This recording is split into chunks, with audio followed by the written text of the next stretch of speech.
Janine, let's see. Where's Claire?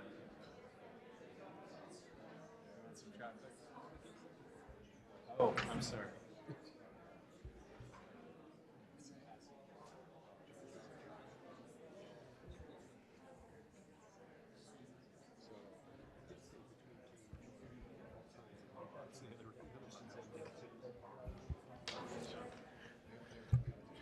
We're informed that we have just a little technical problem with our recording, so we're going to hold off for just 1 second. So we'll have that ready. I better move on.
I think we're ready to go now. We'd like to welcome you to the Provo Municipal Council meeting.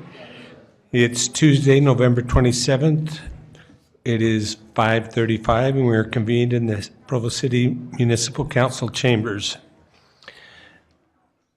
We will begin with let me read this. This meeting is being broadcast on YouTube, Provo City Council, where it will also be available for on-demand viewing.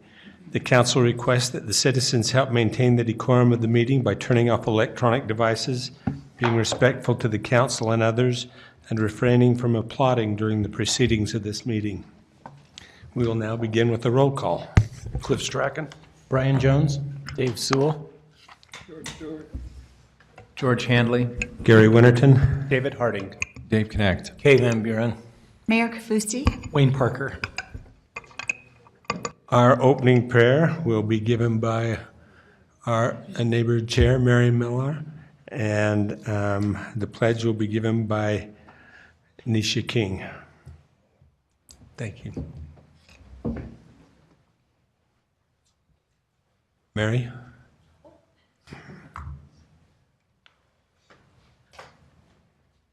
Our Dear Heavenly Father, as we gather this evening for this council meeting, we would ask that each of us might keep in mind those things that will be supportive and things of a good development nature for all of the neighborhoods in our city. We are very grateful for the men and women who serve in positions on the council, and especially for our mayor as well.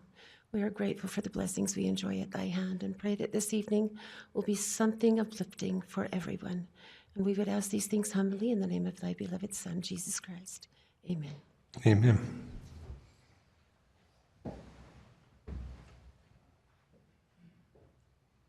Will everyone rise with me for the pledge of allegiance? I pledge allegiance to the flag of the United States of America And to the republic for which it stands, one nation, under God, indivisible, with liberty and justice for all.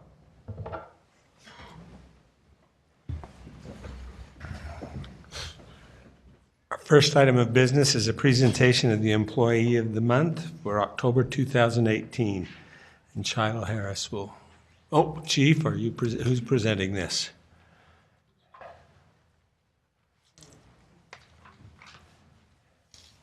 We're going to do a team effort here.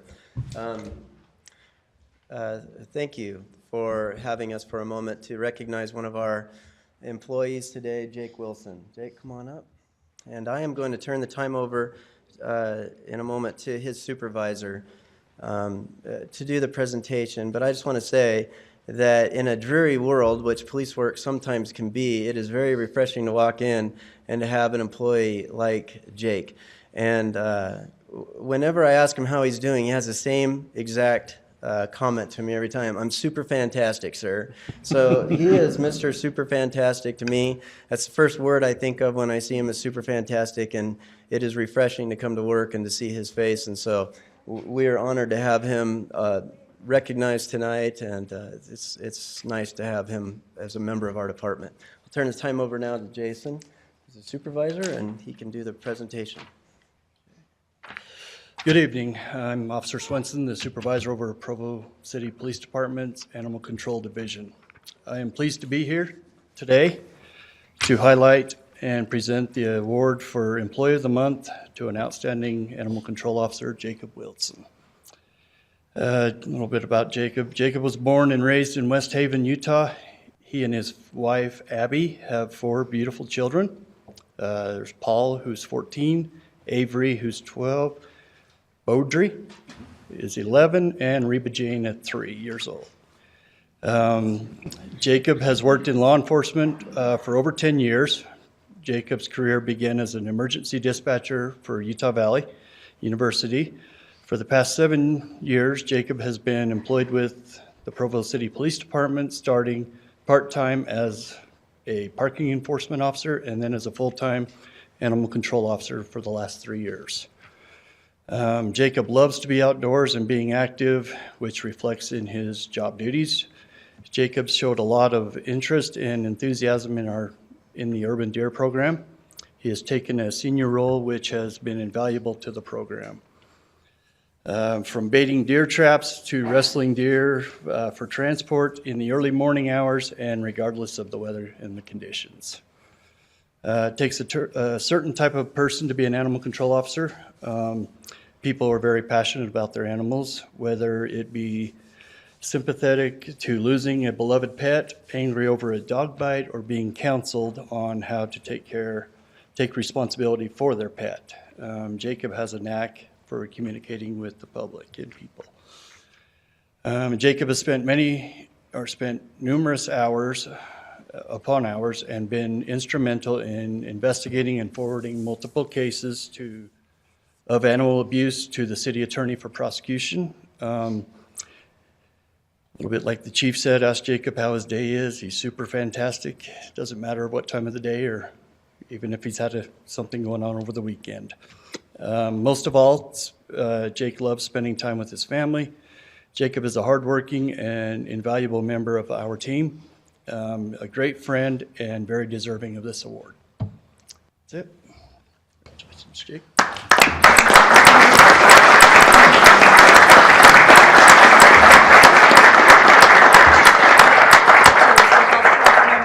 Mayor Wayne and all of Jake's superiors. Eight. Like, do it. And we're still waiting.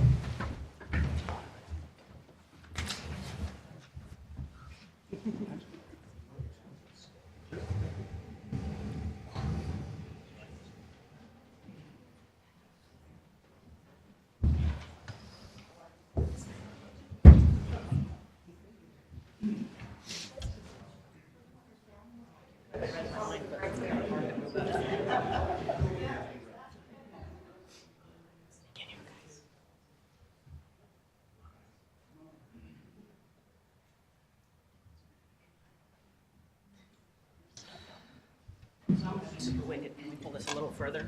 This is my woman's side. As far as you can go. Okay, that works. How will that work? Step on the line there.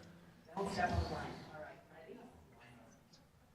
Everybody look at me. 1, 2, 3. Stay there. 1, 2, 3. Fall out. Okay.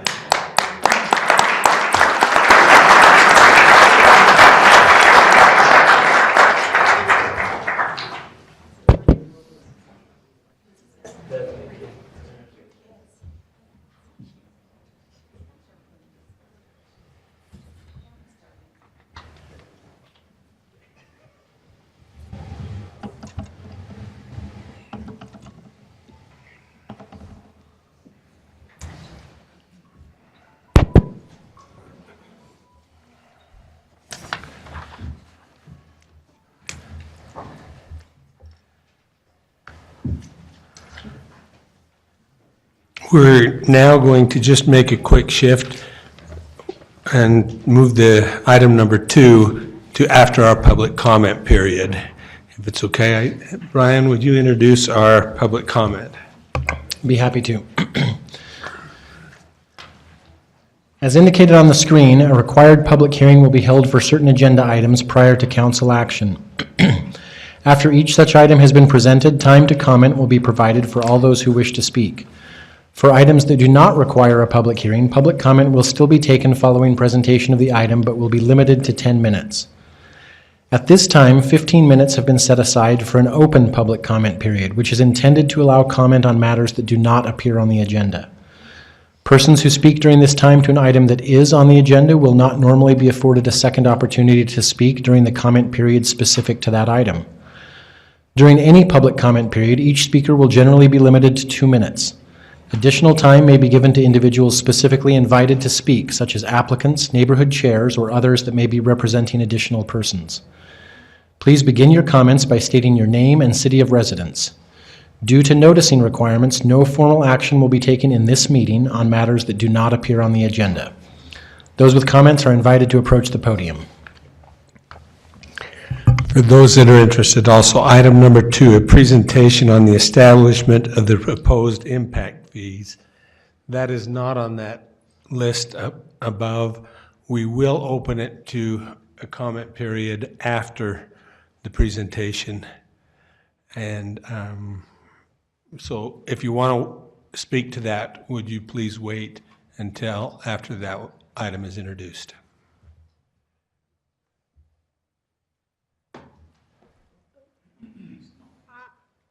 Is this the moment? Okay. My name is Terry McCabe, and I'm the Franklin Neighborhood Chair. I've had some neighbors come to me about street lighting in our neighborhood. A year ago, I spoke to Chief Ferguson about ways we can prevent crime in Franklin, which has a lot of crime, and one of them is to make sure we have street lighting. One of my neighbors made a map of all the lights that are out in the neighborhood, and there's a minimum of 12 right now, and there's also 3 blocks that don't have any street lighting. And the neighbors have said to me that they are being dismissed by the power company, and I as well have called the power company and have been dismissed with my request to have street lights fixed. And another thing they asked me, the Franklin Elementary School Community Council told me that the intersection on 600 West and 300 South is that there's a stop sign right in front of the school. And cars are flying through that in the middle of drop-off and pickup times for the school. And they told me that there's no crossing guard there, which I was kind of surprised because there's a crossing guard at 700 West and 500 West, but not on 600 West, which is the intersection right in front of the front door of the school. So the neighborhood would like, since crossing guards are in charge of the city and not the school district, they would like a solution, whether it's a crossing guard or a flashing red stop sign or something else. That's what they want. And I would also ask that I've spoken to Scott Bunker about the streetlights, and he tried to look back on if there's a request. And the power company doesn't have any requests from our neighborhood, which I'm not really surprised at. So I would ask the mayor and the city council to separately follow up with the power company to make sure that they are getting those streetlights fixed so that we can prevent crime in our neighborhood. Thank you very much. Oh, do you have any questions? You can contact, I think any of the city council have some other answers to your questions, so we would love to talk to you about that. Okay. Anything else? Okay.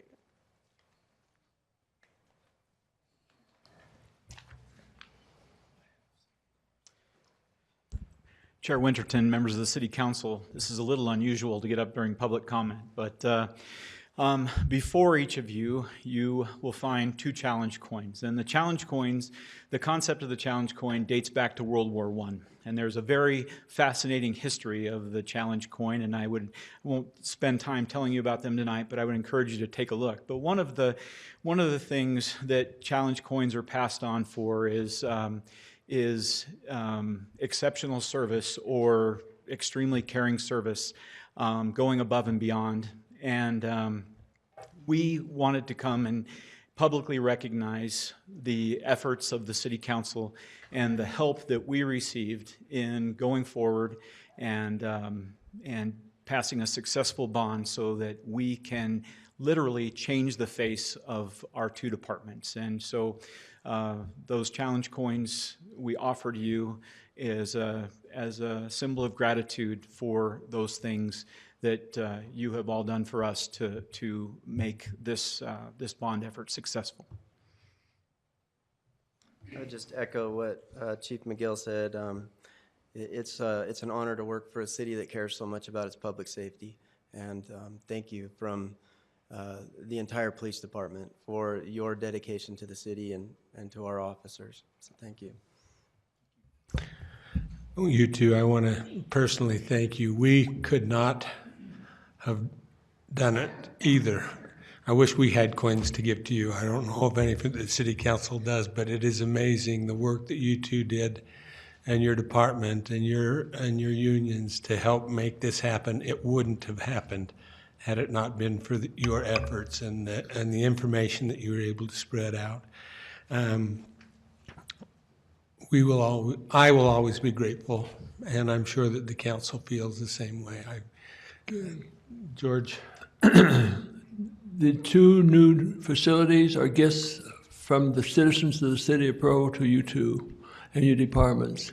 Because of the great department you are, the great heads you are, just please tell your employees, the officers, firefighters, how much we appreciate them. But it really is a gift. It passed because it was a public safety department building. Wouldn't have passed otherwise. So thank you. We are extremely appreciative of the leadership of our mayor. We spent a lot of time together, the 3 of us going to PTA meetings. I've never been to that many PTA meetings, and I have 5 children. But very grateful for the common effort. I stood up here a long time ago and when I first came here, and I talked about the amazing civility that I see here amongst our elected officials and what a great blessing that is, not only for us as department directors and city employees, but for our entire community. So thank you. If I may, I just kind of want to flip that a little bit on its head. I agree, but at the same time, I also feel like the city, the departments exercise some great leadership and helped the community make a very difficult decision.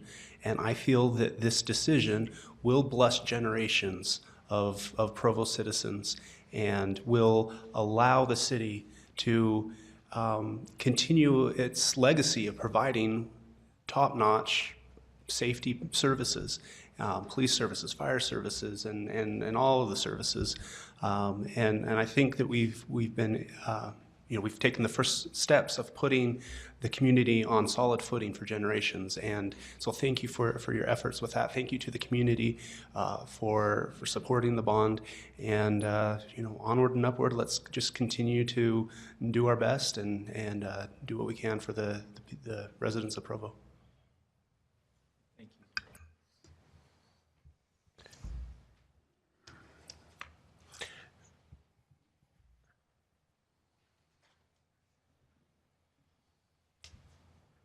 Council members and Mayor Kafusi, thanks for allowing me to take just a couple minutes of your time tonight. We sure appreciate all of your time and efforts that you spend in making Provo City a great place to live and to raise our families. My name is Lisa Brockbank. I'm a longtime resident in the Edgemont area, and I've attended several of these council meetings over the last few months. There was a statement made in the last meeting that 100% of the Edgemont neighbors did not support the sale of Tim Kiwanis Park. And I should have stood up at the time and said something, and I didn't, so I wanted to correct that tonight. I fully approve and support moving forward with the environmental assessment in hopes of selling Tim Kiwanis Park to the school district so that they may have their softball field and green space needed for their students in our neighborhoods, the same citizens that are belonging to our city.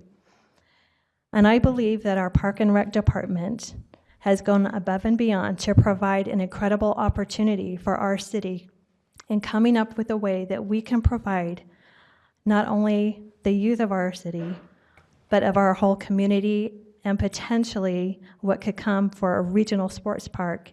They have presented this to us, and it is my hope that you will listen carefully and see the whole need of the community. I have had the opportunity of serving in various positions on multiple boards at the state level and at the city level, and I know that when you have to make a tough decision and there's a sensitive issue on the board, that it's important to remember that you have to think of the whole entire community. What is best for our community? Not just what is best for a small neighborhood wanting to keep their little park. And I believe that the school district has mentioned time and time again that they are willing to keep the little park intact, to let the neighborhood have their playground, and still provide the softball field that is much needed for the high school. With the sale of the park, it would also allow us, who are in support of a regional sports complex, the hope of moving forward with a wonderful opportunity for our community to provide our youth and our players, not only at that level, but also, again, bringing other citizens from around our country into our community for a great economic benefit. Tonight, I ask you to see the real needs of our community and do what is best for the greater good. Thank you.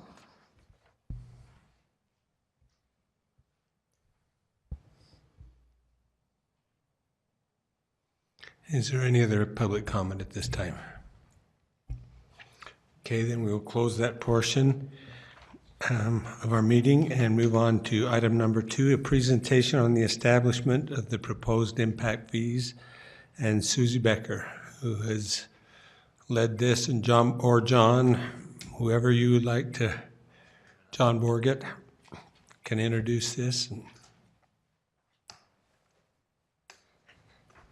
I just want to take one brief minute. I think it's important that the residents of Provo and business owners and developers and everybody that's hearing this meeting knows that this process has been a very thorough process. It actually started back in July of 2017, and we selected Zion's Public Finance as the as the lead consultant for assisting us through this process. They have a lot of experience, and they have been excellent. Susie Becker has been the leader.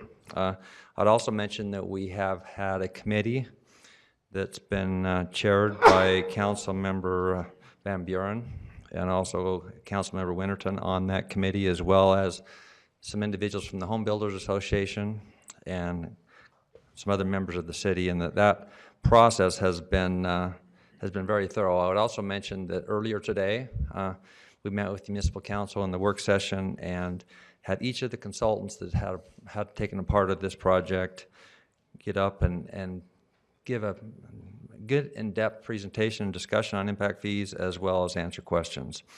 And so this evening, we've asked Susie Becker to come and give the public and those watching this meeting a high-level overview of the impact fees, and we'll look forward to hearing from her.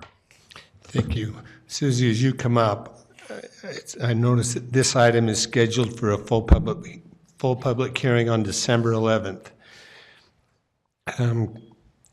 Per council rules, public comment for this item must be limited to 10 minutes total. So if there is a desire to extend public comment, we could do that tonight, but recognize that there will be a public comment period again on December 11th, which will be the official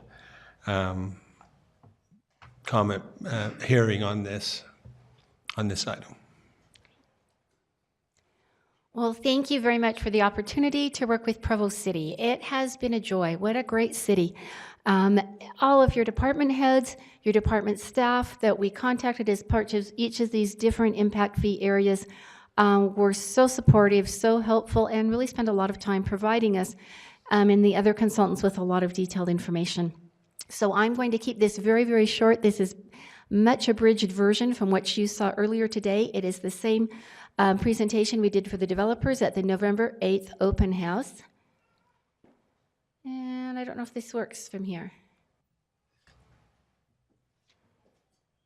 Is someone else, can someone else move that one down one? Cliff, do you know if that clicker works? Or, yeah. Oh, well, okay. So I just need to turn on there.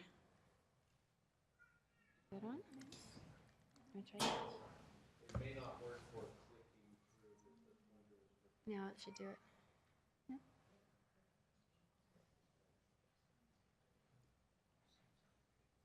If you just say next slide, Okay, would you do it? Okay, great. So let's go to the next slide.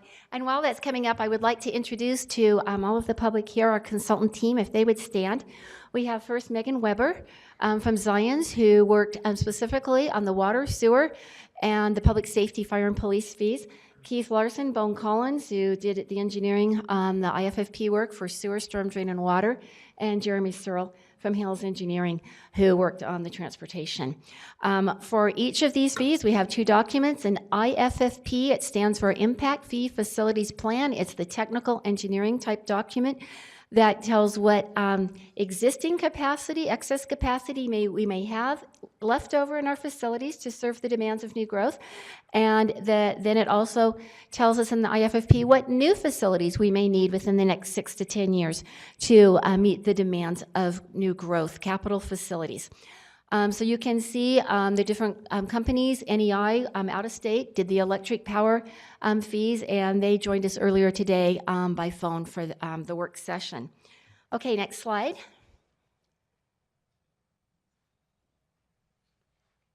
Okay, so here we're just going to summarize these really quickly for you just to begin with. And we can see that we're looking overall, when we add up really 8 fees, $14,949 for a single-family residential unit. This would be the maximum that you could charge. The biggest impact would come from the water impact fee, which would be going up over $3,000, and we'll talk about those reasons quickly. Parks fee stays pretty level.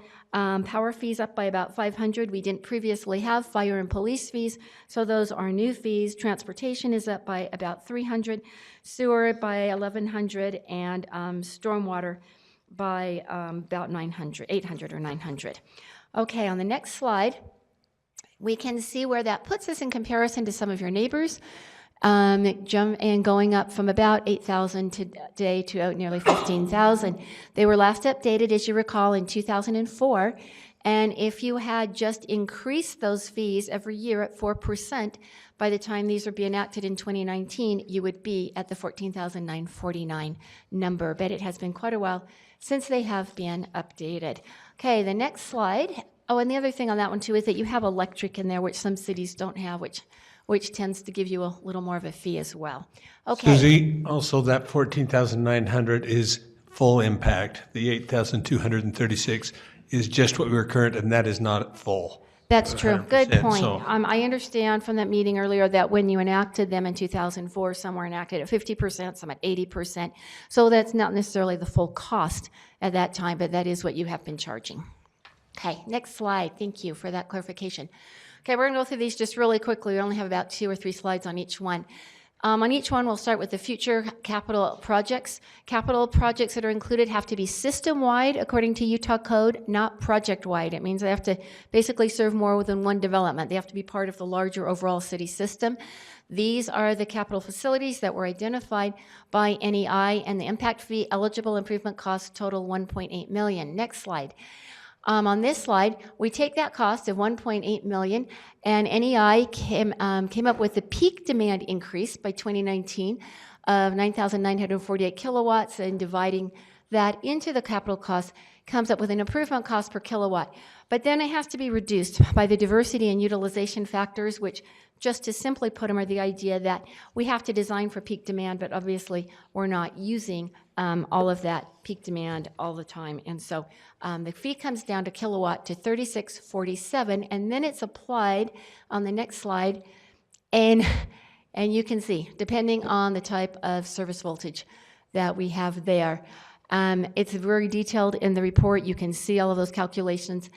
I'm just going to, this is probably the slide with the most numbers, but let's go to the next slide and we'll just compare what that does. So for a typical home, you'd be going from about $1,282 to about $1,750. So not quite $500 there increase.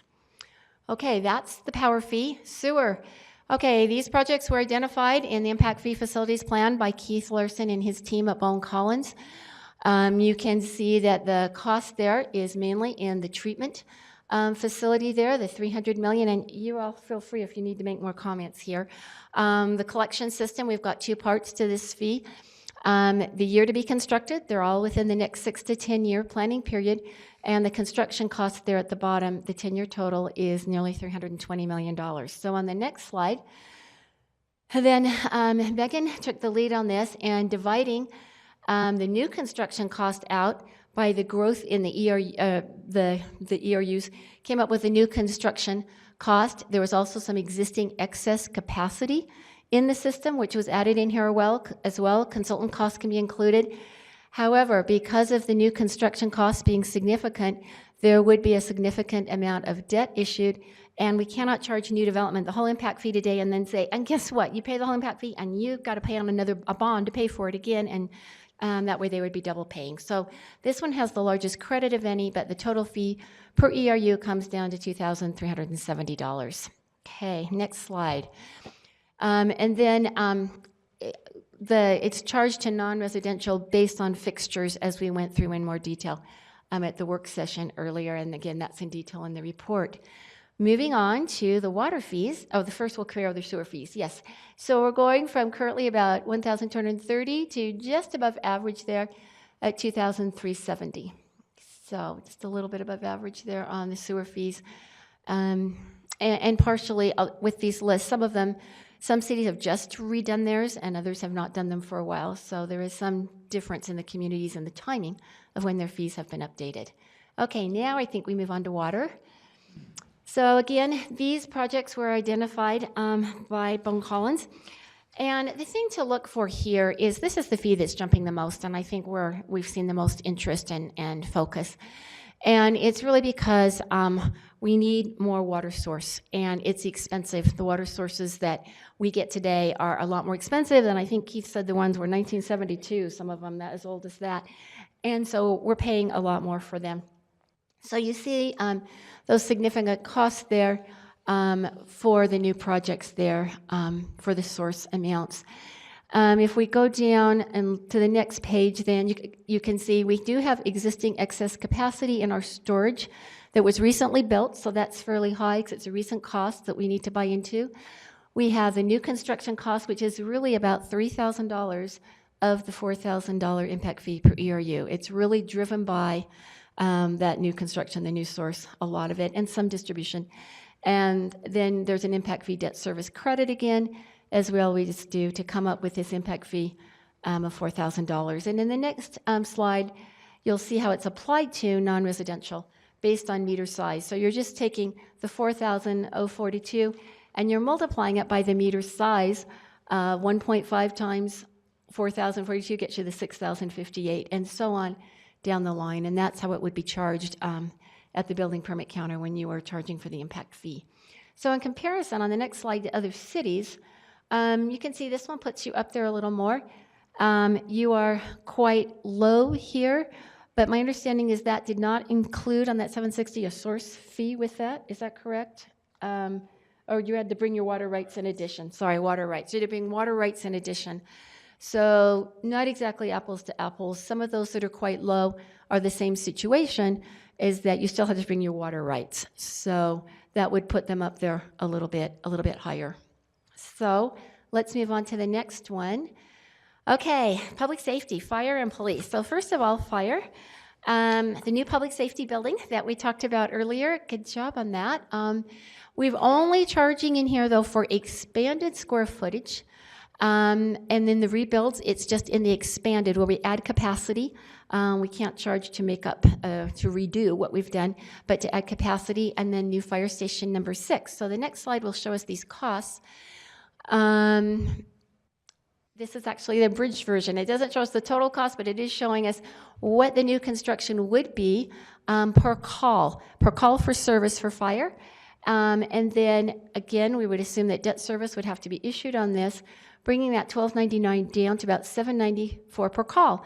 But how do you charge someone on a per call basis when they come in? So we have to know how many calls we get on average per residential unit or per non-residential square foot. And that is shown on the next slide, where Megan has multiplied this out. The $794 is the cost per call, always constant all the way down there in the second column over, multiplied by the calls per unit. So for single family residential, it's 0.26. It's about a quarter of that.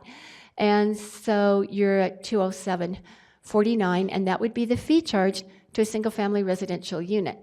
Less calls for multifamily residential, so their impact fee would only be $82.16. Commercial is charged per 1,000 square feet, and you can see that it would be commercial or institutional. And then in addition, just the last little box on the bottom there, in addition for fire, we can charge for fire apparatus vehicles that cost in excess of $500,000. So that apparatus fee, the $69.62 per 1,000 square feet, is in addition to the commercial charge up above the $196.87. Okay, next slide. Here's comparative fire, and you're just right there around the average. And as you can see, it is a new fee for you, one that has not been charged in the past. Okay, let's go on to police. So the future police capital projects, it's simply the new public safety building will have expanded square footage. So if we look at the next slide, we can look at the calculations again here. There's no existing excess capacity here. It's just all the new construction. $545, impact fee debt service credit. And so it brings down the impact fee per call is $281. So if then we look at the next slide, again, it's the same exact methodology as with fire. We multiply the $280 cost per call by the number of calls per unit, and the impact fee for a single family residential would be $425. Okay, let's see how we compare with other communities. So on police, with the cost of new construction, all new construction, no existing excess capacity to buy into, which is usually a lower cost, that kind of catapults us up at the upper end here of those that we have compared with. Okay, the next one, storm drain. Okay, again, Bone Collins has put together this list of storm drain capital projects. These are system projects. Again, they're not just project improvements. and they serve the larger system. The estimated construction cost and the construction year has been provided with an overall total cost of $32 million. So the next slide, we are showing where we have some excess capacity to buy into as well in the system, as well as the new construction we saw on the previous slide. Adding that up comes to a gross fee of $9,317 per acre. This fee will be charged on a per acre basis. Other fees were charged per ERU, per residential unit. This one is charged on a per acre basis. But in this case, we have to make some credits because we have some outstanding bonds we'll see on this next slide, as well as we have some deficiencies, some projects that were listed that would be to the benefit of existing residents. So we're looking at the net present value is NPV of two bonds. They're outstanding, Series 2010A and 2010B. And then because of these deficiencies in that these new projects are going to be correcting, we're going to have to do something with rates or pay for it somehow, and we can't charge new development twice, the impact fee, and then expect them to pay a higher rate to pay to bring to pay for new development, pay this service level, and then to pay to bring existing up to this service level. So these credits are made here. So the fee remains at that $9,317 per acre every year, but it's how you pay it. So if you're paying in 2019, the first row here, you're going to get a credit in the next to last column on the right, $2,295.75, because you're going to pay that over time in increased rates or bonds, however this is funded. So you're going to pay at the building permit counter $7,021.76. The next year at the building permit counter, you'd pay $7,123. In theory, you're paying the same thing every year, although it may not feel that way as you write out a check differently at the building permit counter, because you will have fewer years left in the future on the bond to pay for the outstanding bonds. So we'll move on to the next one, and that's how all the bonds are done. So it's just so that people, depending if you come in and you have 10 years left to pay on the bond or only 5 years, you should get more credit if you're paying on a bond for 10 years. Okay, so storm impact fees, comparing these. Provo would be proposed to go to, for a single family, if you take on a quarter acre lot, so you're taking a fourth of that 7,000 number we calculated on the previous slide after the credits, you would be paying $1,755, up from the $890, which you are now charging, would be the equivalent on a quarter acre lot.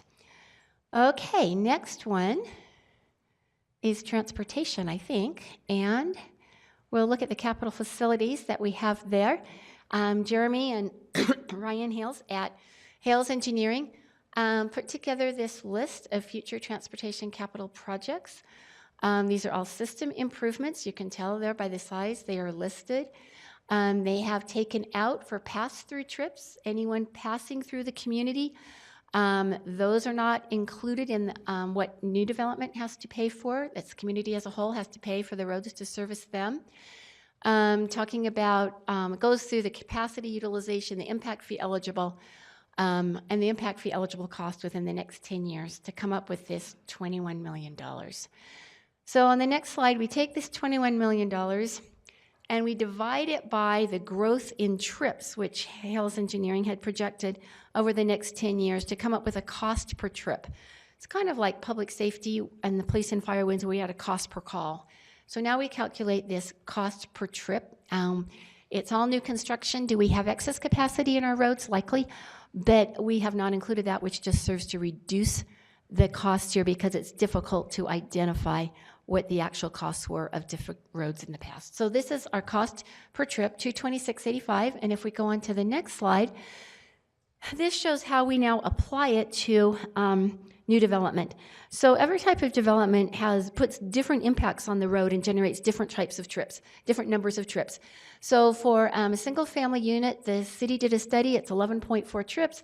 The adjusted trip rate, we have to divide it in half because you go in and out of the driveway and it's only one trip, but it can't, to make the models match. Anyway, doing that, we come up with an impact fee for a single family of $1,293. The next one, For when it, let me just comment that when it's done for a commercial, it's based on, or other uses, it's based on the number of trips times that cost per trip. And there's a detailed list of supermarkets, movie theaters, car wash, everything, what the fee would be in the report. Okay, so let's compare these impact fees. You would be moving from $986 to $1,293 on that one, about $300. Okay, so last of all is parks, the park impact fee. Parks, we look very carefully at your current level of service in terms of park land, the improvements that you have in terms of soccer fields, tennis courts, trails, trail miles. And we came up that with, given the current investment, that the level of service today is about $918.67 per capita. And we want to carry that same level of service into the future while giving the city leeway to apply to buy the type of park and recreation facilities that it needs at that time. And so we then multiplied this fee, or this cost per capita on the next slide, by average household size to come up with a total cost of $3,100 for single-family residential and $2,800 for multifamily residential. And I think we have one last slide that just sums up again. Oh, we have two more. This is the parks when it's hardly moving. You can see you're right there at average. And then the very last slide is just, again, a summary of all of the fees combined. Do you have any questions? I got to catch my breath. That was very well done. We appreciate the effort and time that was gone into that.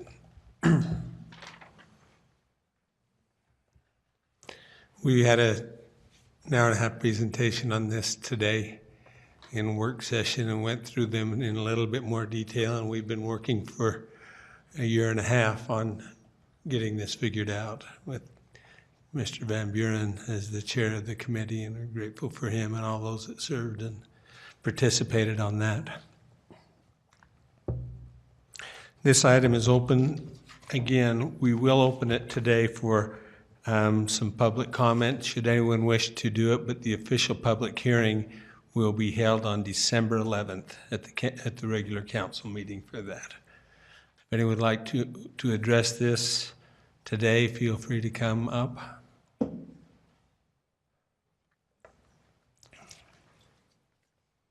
Hi, Chriselle Travis. I work for D.R. Horton in land acquisition and entitlements. I just had a quick question on the sewer impact fee. I listened to the presentation earlier in the work session, and it was based on a number of ERUs, right? And that the average ERU in Provo had 26 fixtures. I am having a hard time coming to an ERU count of 26 fixtures, and I would ask that there be a little bit more information, or if I can understand how that came about, so that, because it's my understanding that if the fixture count were less, the impact fee would be less. We build thousands of homes every year. Average home is 3 bedrooms, 2.5 baths. I have a fixture count of about 16 to 20 fixtures in that side of the home. I know that Provo does have a history of larger homes, but these impact fees are for new home facilities, if I understand correctly. And so that's my question. I'm uncomfortable with your sewer impact count, and I'd ask that you guys maybe look at that a little closer. What I'm going to ask is if we can just write these questions down, and if the consultants would be willing to come up after the questions are asked. We won't address them during public comment period, but if you'll write those questions down that you can answer, we will invite you up to answer to those.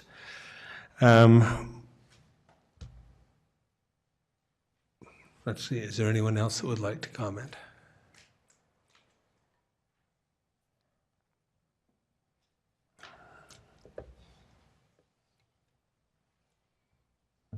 Greetings, Steve Turley. I vaguely remember going through this in 2004, so I'm glad you're revisiting it again, not me. Those numbers washed over me in 2004, and I learned an awful lot. I do support the concept of impact fees.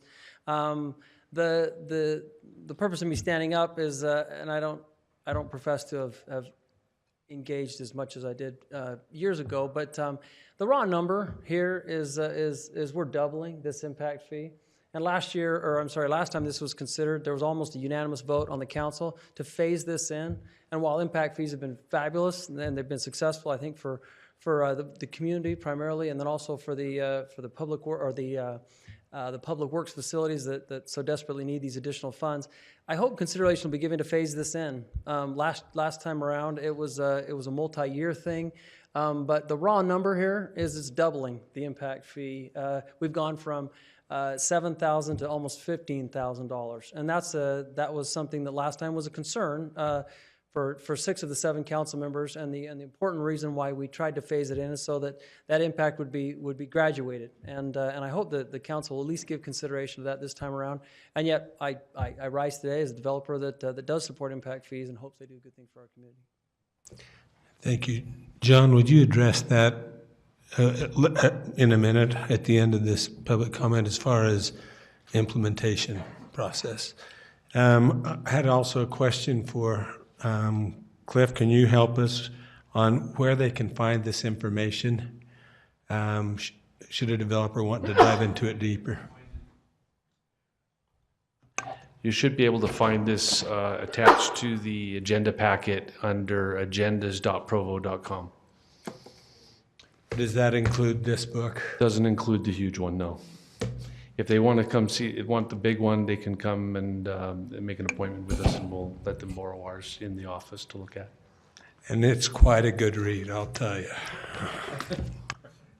Cliff's actually agendas.provo.org. Yep. Thank you. I would just say, maybe I need to say this in the microphone, but members of the public would like an electronic copy of this thick document. We have it available, and we could provide it. So definitely would be happy to share that. Thanks, John. Is there anyone else that would like to comment to this today? Again, it will be heard again on December 11th. Mr. Chair? Yes. Staff is going to put that large document onto the same agenda's website that we just stated. Thank you.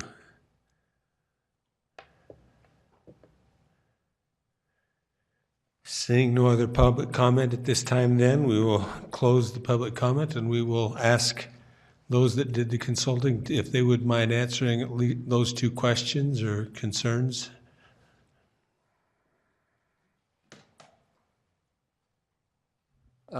My name is Keith Larson with Bowen Collins and Associates. I prepared the IFFP for the sewer, so I wanted to address Chris L's question relative to that.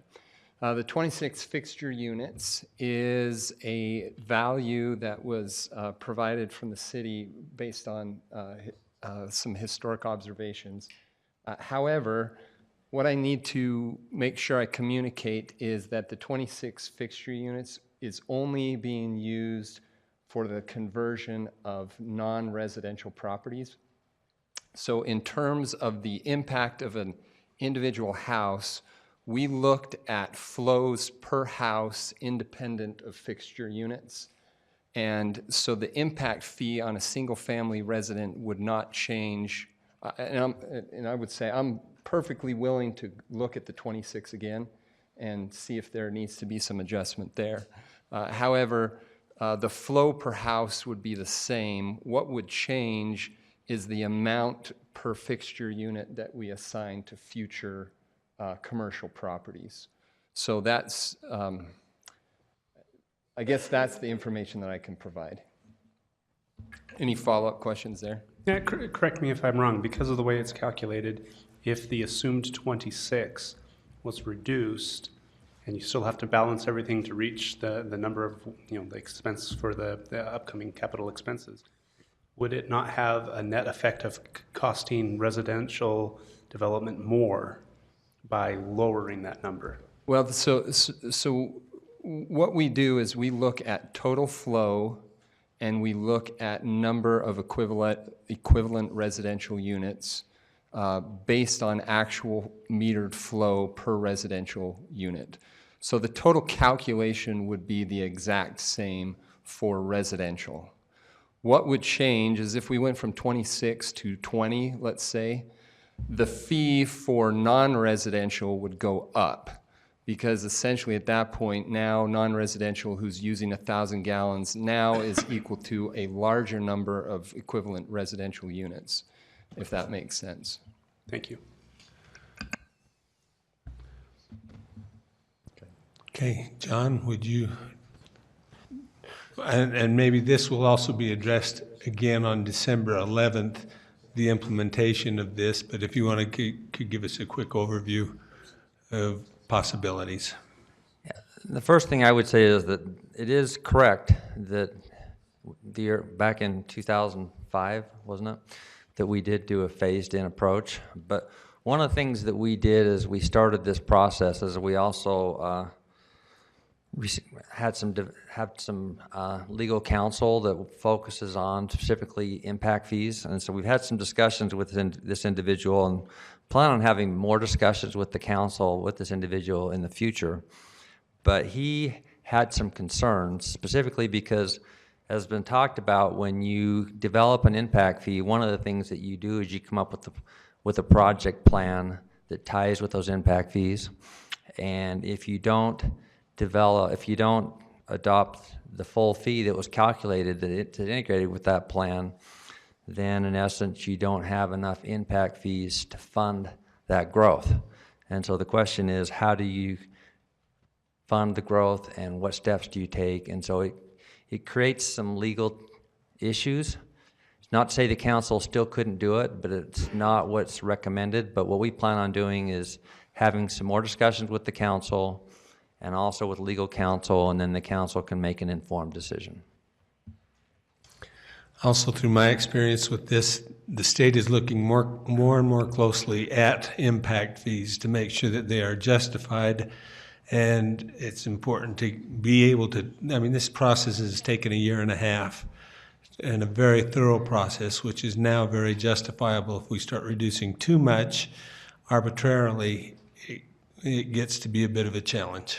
Yeah, and the other thing that's clear is that impact fees are much more complex and much more looked at by everyone. And so we want to make sure that's why we've hired a consultant, that's why we went through this process, so that we make sure that we're going through a process that stands up legally and that we're able to follow the guidelines and rules. Gary, we need to recognize also that we haven't raised these since 2005, 0405. Mm-hmm. So the development community has had lower impact fees than our costs for a number of years. And I would certainly not be in favor of phasing them in over a period of time when, for not only your arguments, John, but for the economic reasons. Yep. Cliff? If I may add to that, from a policy perspective, the council at the time not only phased them in, but in some cases halved them. So they've been artificially low for all that time, and that contributes to the impression that this number is significantly higher. I mean, it is significantly higher, but part of the reason is for 14 years we've had artificially low impact fees. And we've had to raise user fees because we had too low impact fees over the years. So because new development came in at a lower cost, or to the excuse me, at a higher cost to the city than it was costing us, we've had to raise user fees. So all of us have been paying more in the last few years to catch up. One other issue is that we do have a requirement from the state is that for a 90-day period that we cannot implement these new fees. There's possibility of extending that to a certain period, so those that have already got their plans in or already have are thinking about it, or spent already quite a bit of money on their plans, we're hoping to help them get ready for this. Yeah, and that's one of the decisions, we talked about this earlier in the work session this afternoon, but it's one of the decisions the council is going to need to make is when to implement, and we know that it's going to be at least 90 days after the resolution's approved. Okay. I just want to make a statement, and not to be argumentative, and not even to argue for or against impact fees, but to use the reason that we've not charged them in the past, and so users have paid for them, and we need to make it up now. Well, this city was built without impact fees. Most of the homes are probably built in this city didn't have any impact fees. So we can't say the new people now have to, we've given everybody a free roll. Everyone's had a free ride. So I don't want to have that argument of the new development owes it to the old people because they didn't have them. I don't like that argument. I don't think it's justified. I mean, if we need to have impact fees now for what we're doing now and how we're going to do them now, I think, okay, let's make that argument. But to go back and say we didn't charge enough in 2004, well, for 150 years, there weren't any impact fees. And most homes in this city were built without impact fees. So I just kind of wanted to make that a little clearer. Thanks. Good balance. Okay, thank you for clarifying that. That's helpful. From a builder.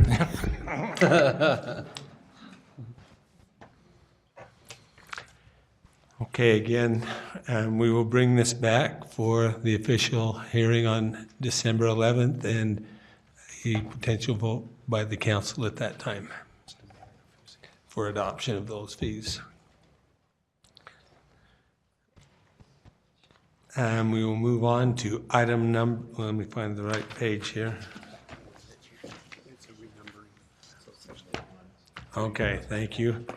We'll go back to a renumbering of item number 1, an ordinance to amend Provo City Code section 15.03.020 to update 2018 standards to 2019 standards.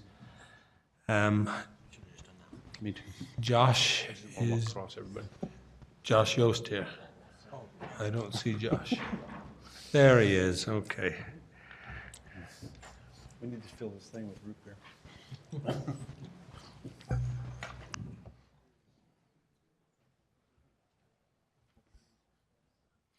Thank you.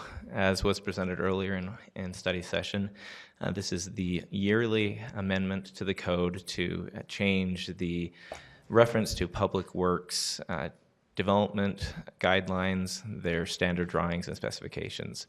The substance of the amendment to the actual code text you'll be making is simply 2 references to the year of the standards, which will change from 2018 to 2019, which will in effect adopt these updated standards, drawings, and guidelines as code and regulations of Provo City. As David Day will explain further, there are a limited number of changes to the drawings and the guidelines that he presented earlier, and at review at Planning Commission. Planning Commission recommended unanimously to you as the City Council a recommendation of approval, particularly due to the fact that discussion and revision of street standards was not conducted as part of this update, as there's an ongoing transportation master plan, and that will be handled as part of that process. So again, this comes to you with a unanimous recommendation of approval from the Planning Commission, and David Day can answer any technical questions you have about the content of the documents.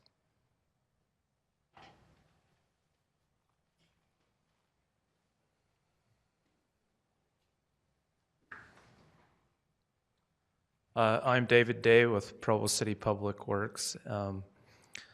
As Josh mentioned, this is our yearly update to our standards.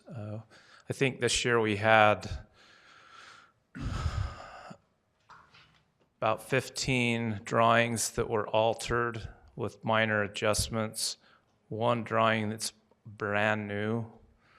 And if you look up here, you'll see the first drawing that was modified. Can you just kind of roll through those slowly? And so you'll see in black is stuff that didn't change. If it's got color on it, it's a change, because what it is a red and a green color on top of each other. So you can kind of see the areas that changed. It doesn't make a lot of sense because you can't read it, but at least it identifies that, hey, there's something different here. So if you can go to the next one, it'll show a clean copy of what the drawing that we're proposing be approved looks like. And so as you scroll through those, you'll see a number of them. If you can go down a little bit faster, well, stop. This one's brand new. This does not have one that compares it to an old one. So this is a boring detail. It's for directional boring. We've had some problems with the directional bore companies hitting sewer lines and stuff like that. So we've tried to lock them down and say, you need to be in this spot and you have this much flexibility to go up and down. And so it ties them down a lot tighter to what we want them to do. And so that one is the only brand new one that I'm aware of. So the rest of them would be changes. If you could maybe scroll down through the rest of those. Can you, just keep going. Just keep going. There's a number of them that have changes, and then you'll see the clean copy. Just keep going through all of those. I don't want to spend a lot of time going through the details of what changed on them, because most of them were just text changes that made it clearer for somebody to read and understand what was being changed there. So that's all of those changes to our standard drawings and specifications. Then you go to this one. This is our development guidelines. And the only sections that changed in this development guideline section is the culinary water system and the sewer area. So that was the change to that document. And that is the extent of what we've changed this year. Do you have any questions for me regarding those? Most of this is really technical. If you want to, we could go through it really detailed, but I don't want to spend too much time if you're not interested. Mr. Harding. I was amused by your description earlier about the boring detail drawing. Yeah, I was going to make a joke about that, but, it's some of them are more boring than others. Yeah, well, that was a horizontal boring, so that was interesting. I'm going to hold off on questions because of we had a little technical problem, so we didn't actually get these before us. So I believe we'll be bringing this back in 2 weeks. So I will save my questions for after I actually review the documents. But I now know exactly what I should be looking for, so I appreciate your description. Yeah, hopefully that clarifies what the changes are from last year, and we can get you. I think we also have the clean copies if you're interested in those of what it would look like with all of the changes made. But we thought you'd be more interested in what's been altered. So. Mr. Jones, can you help me with this? I think what I would like to, I don't know if I need to make a motion through this or how I do it exactly, but I would like to propose that we put this on the consent agenda. And should any council member at the next meeting decide they would like to take it off the consent agenda, they're more than welcome to do that, but that gives them 2 weeks to ask engineering any questions. How would we go about getting that on the consent agenda? Yes, that would require a motion to move it to the consent agenda instead of the action agenda. Okay, we have a motion to move that and a second. Thank you very much, Dave. I appreciate that. I'm going to hold on to those two because I forgot to do public comment, but we're going to hold on to those two motions first and see if there's any public comment for this item. Okay.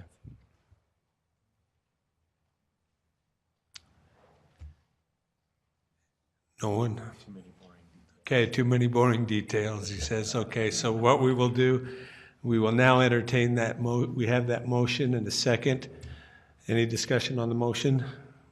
Those in favor, please acknowledge. That passes unanimously, so we will plan on putting that on the consent agenda in 2 weeks.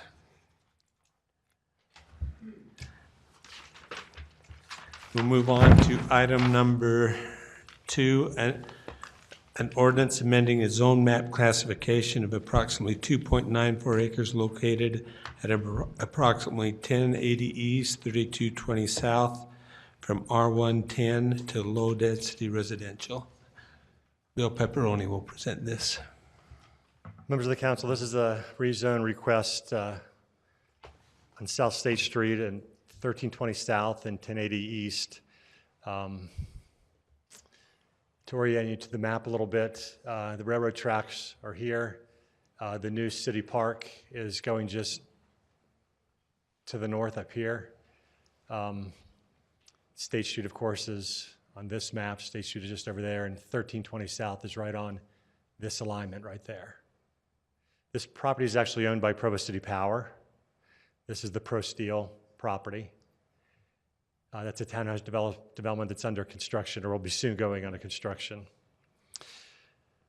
You'll recall that the City Council rezoned this property from N1 light industrial to R110 about 18 months ago as part of the Southeast Neighborhood Plan, according to recommendations of that plan. According to that plan, this property was anticipated to be LDR, low-density residential, which allows for townhomes up to 15 units to the acre. Does not allow for any type of stacked housing product. The developer's been working with the staff for, I'd say at least 6 months. This is the third or fourth plan that has come forward as a result of working with staff and redesigning. The staff is satisfied that they've met the requirements of the LDR zone. Planning Commission had a good hearing on this. There was no neighborhood opposition, and in fact, the neighborhood chair voiced support, and she's here tonight. So that's all I really have to report. I'll just answer any questions that you have.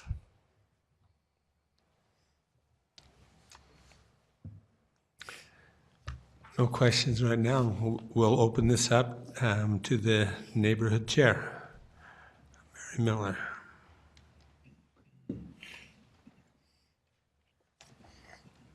It's a good thing that we finally have the things set in place to get the kind of development we need in that area.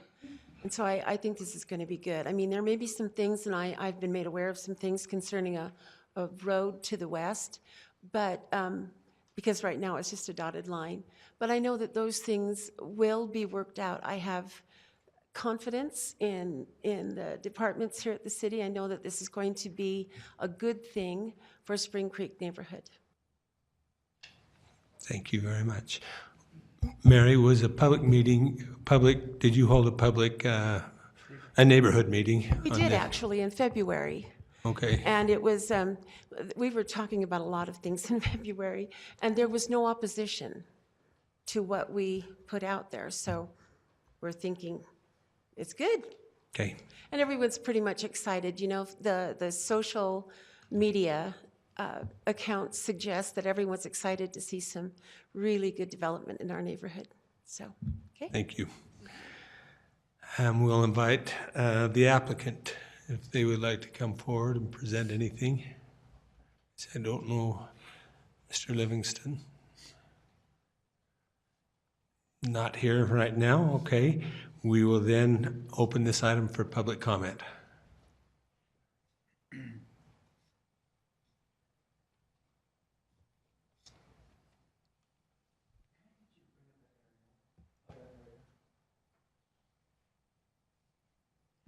Can I get you to bring up the aerial, the city's GIS?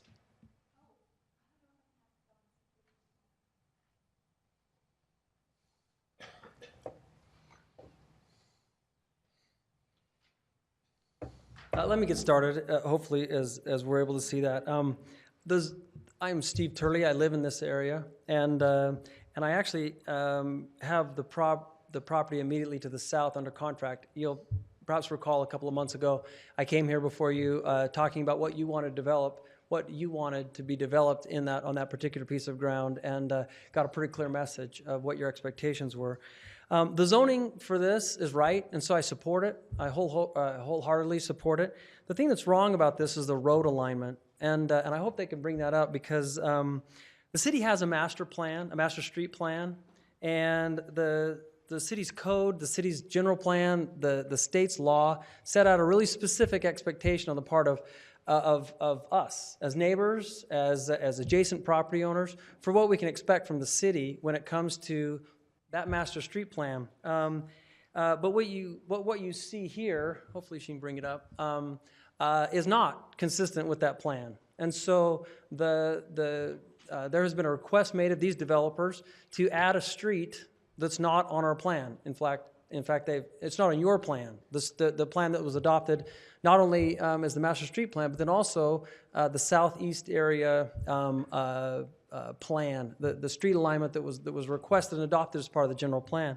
And my concern as an adjacent neighbor is that the city has asked for 2 roads to be developed on the property that I'm purchasing and on this development here that aren't part of your street plan. And there hasn't been a neighborhood meeting on this. I dare say that, I would invite any of you to come to my neighborhood meeting, or the neighborhood meeting for my area where someone in the streets department explains that they want to create a thoroughfare all the way from Mountain Vista, all the way along the railroad tracks without any stop signs, that they anticipate going right through 900 East, right through a neighborhood that hasn't been contacted about this, that hasn't been asked about it, that the property owners haven't been approached about this. This is something that I hope you find alarming. That unelected people are making decisions that seemingly trump what the policy that's put in place, not only by you, but by those of us that are neighbors and that expect that. So when I put this property under contract and when I made my application a couple of months ago, I did it with the expectation that the city and you city leaders wanted to see compliance with a master street plan, that you wanted to see compliance with the general plan and with the Southeast Neighborhood Plan. That isn't what's being asked for, and that's not what's being requested tonight. So I hope that if there's any approval for this zone, and like I say, I do support the zone, I hope that it has some consideration in it, or some kind of condition of compliance with the now existing street plan and the now existing Southeast Neighborhood Plan. Only because that was the expectation that you've set and that we've tried to follow. If I can show you, or if I can direct your attention to the monitor there, well, that's a tough one to explain. There, the blue lines, immediately to the west of 1320 South, you'll see where that label is the Provo City property where the substation 1 is. But if you continue to go to the west, the property that's on the north and the west there, can you put that cursor over that Livingston parcel? To the south, it'll be to the south of there. Up, middle, right in the middle there. Livingston parcel. Correct, right. This is the parcel that Mr. Turley has under contract. Right, so the Livingston parcel. Oh, thanks. This parcel here is the Livingston parcel, and it's the one that the rezone is you're considering tonight. And I support the LDR zoning on this, but you'll see that this is your master street plan, and it takes that road further to the west as it continues to the south. But if we had the luxury of being able to show the Livingston plan side by side with this plan, and maybe we can't, but Public Works has asked for this road. Oh, we're going to be able to do that. Public Works has asked for this road to come. Perfect, great. You'll see this road here called Future Road.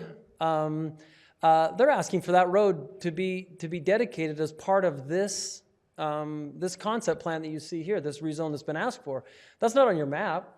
It's not what these neighbors here are expecting, nor is it what the expectation, I think, of the neighborhood, the 500 residences to the north along 900 East are expecting.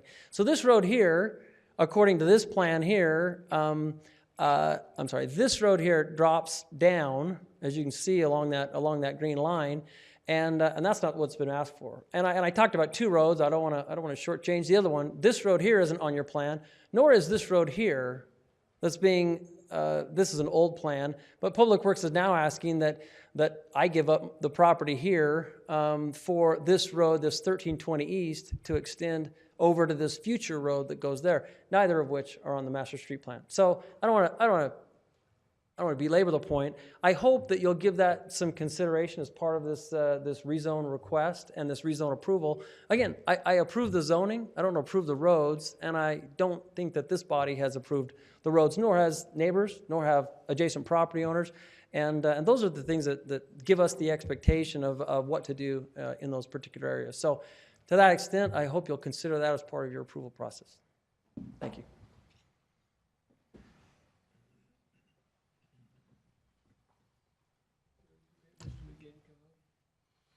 Yes. Yeah, we'll finish off with public comment if it's okay, George. Thank you, and then we will do that. Gary, be ready, because wondered if you wanted to address any of that last question. Thank you. Any other public comment on this? Okay, we will close the public comment. This item has been heard at the Planning Commission on November 14th, and this is the first time that the council will have the opportunity to hear this.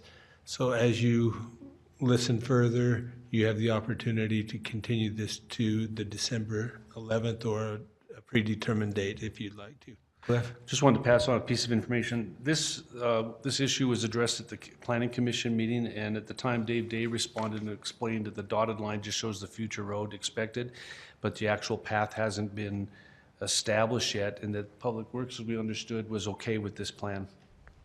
Okay, David, and you, between you and Gary, maybe both of you can address the road issues around this, whichever one wants to go first.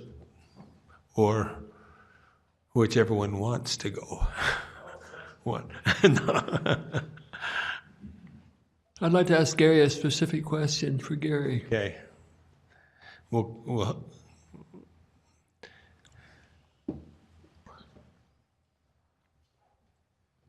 Master street plans were developed without knowledge of all the development that was going to occur, right? Master street plans were developed before we knew what each property was going to be used for. Correct. As the master, we have a major and local street plan, and you saw that on the board there, and it does not contain every road that would go into a development. So as development happens, based on the pattern of development and as zoning changes and things like that. So once a project is developed and brought to your department, it wouldn't be unusual to have a change in the streets based on the development that's occurring? No, it wouldn't. And also, as you look on the major and local street plan, you'll see dotted lines. What that is indicating is that we think a road, our best guess today as we pass that, is that the road will go in here somewhere. The exact configuration and how it would ultimately be on the ground requires analysis at the time projects come in, and as other projects come in, it can impact where that road finally ends up. We try to put in the major ones and the ones that we think will be in the area, and we try to preserve corridors for those roads as development happens. And we rely on Public Works to kind of help us on that project. Sure, absolutely. They look at that, and as they look at our transportation, and we go through our transportation master plan, all of those issues come into play. The city, as we move along, is a very iterative process where one project or development will impact slightly how maybe a road connects in and with another project, and that can determine where roads will go in the future. And so what you have before you is a request for a rezone, which is a discretionary thing on the council's part. And so in doing a rezone with this, as people come in their application through the process, they work with community development, public works, the energy department, all our utilities, fire, to make sure that we have the infrastructure in there to be able to service developments. It's not unusual then to ask a developer to put a road in, No. even though it didn't show on the master plan. That happens frequently, I because thought it not every road we have, that we will have in the city will be on the master plan. So if you were to bring up that major and local street plan, a good example of that would be the west side. So I know the council approved the southwest area land use map so that we can now move forward and finish that plan. So if you go out to the west side, we have major roads in there that are dashed. I can tell you right now, the roads that are out there are not going to be in the exact location of those dashed lines. And those dashed lines are never intended to be the exact location of where that road will go. The roads will move as development comes in and different property owners decide to develop. My years in city government, it seemed like I remember often we asked developers to put a road in where it wasn't on the master plan. That's, I just wanted to clarify if my memory was bad. I'm getting older, so. No. And that's just not true, that you're getting older. But on the west side, if you take a look at that major and local street plan, clearly we will have, and if we can pop over there to so you can see we have some roads that are solid, they are in there, and now we have roads that are dashed. There will be many more roads. If you can take the, okay, you can see it even though the property lines are up. You can see those one roads that are in there, and these will go away in just a second. You can see those dashed lines, and those dashed lines indicate, generally in this area is where we need a major or local street road. And the major ones we try to get on and make sure they're there. Occasionally we need a major road that'll do something else. But you'll see on there are no local roads. But we know clearly there are going to be many, many local roads out here to handle the development that eventually happens on the west side. But none of those are on the map of necessity because we don't know until development starts happening and individual property owners own different acreages, different lot configurations, and as we come in, we work with the property owners to develop things. As you go first in development, sometimes you have the burden of putting in roads and things. If you go last in development, you're kind of stuck with where the roads are and you have to connect to them. And so that will happen on the west side. Thank you. Thanks, Gary. David, do you have anything that you'd like to add to that, or is that pretty well covered? I think that. Bill? I would just add that the road along the railroad track is in the neighborhood plan. An anticipated road along the railroad track is in the neighborhood plan. That road is in the neighborhood plan that y'all adopted 18 months ago. When the transportation master plan when the transportation plan gets updated, it's under update right now. I would hope that part of that update will be to take all of these new road alignments that are an outcome of neighborhood plans and incorporate those into the updated transportation master plan. That's how the process should work. Thank you. Mr. Harding. I have a question and then a comment. So I'm just looking at these maps with the development that's already there, and then what we show is just a little segment of that future road that's running along the railroad tracks. Where is it expected, just generally, where is it expected to kind of start and terminate?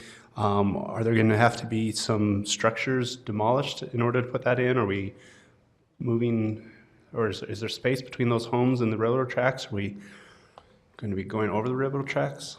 No, we won't go into the railroad right-of-way. In some cases, houses will have to come down. In other cases, on this exact property, there's a gap between the railroad right-of-way and this parcel.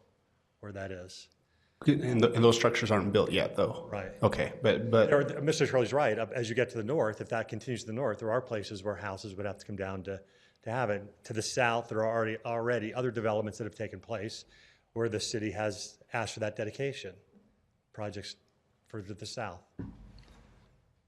And then is it thought to tie into, say, 6th East or 9th South? Dustin, can you tell from the map? I think it goes from 6 South to 1860, but south. But Dustin's got the map on his phone.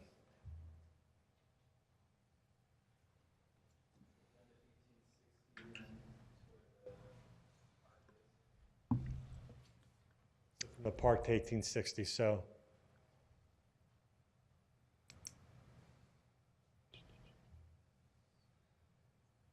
That's 1860. Okay. Park is right up there. Park is right there. Bill, is there any way to find and access the map that is in the neighborhood plan that we adopted? Dustin will show Hannah where that is. Okay. In the meantime, just I think in a number of ways this proposal aligns with the neighborhood plan. I mean, this seems like a pretty good example of how the process should work, and so I'm glad that we seem to be getting ahead of the development, and so good work to everyone that's involved with this. So many good things about this. My one, and I'll be supporting this, but just kind of the one thought I have is we're getting a block of an area where all of the housing is kind of one type. It looks like directly to the north, we've got another fairly large block of kind of a monoblock of uniform housing type. It sounds like going in now, a project that was approved a while ago but is now being developed will be, again, a block of the same housing type. This is often how things are built nowadays, but just I kind of wanted to raise my preference if there was a way to mix that up a little bit, and obviously that's dependent on developers and a lot of stuff, but I just wanted to voice my preference on that again. And then just because it kind of came up, we were talking a little bit about maps that have the major roads and then just kind of letting the local roads kind of go in with the developments, and sometimes if you go in first, you have more of the burden of building them, and if you go in later, you kind of have the burden of trying to make things connect. And and I don't know how old the development to the north is, but it looks like we've got 4 large cul-de-sacs and a couple access points from the same street, and no interconnectivity to the developments that are now going in. And I sometimes wonder if we had a few more of those dashed lines for local roads.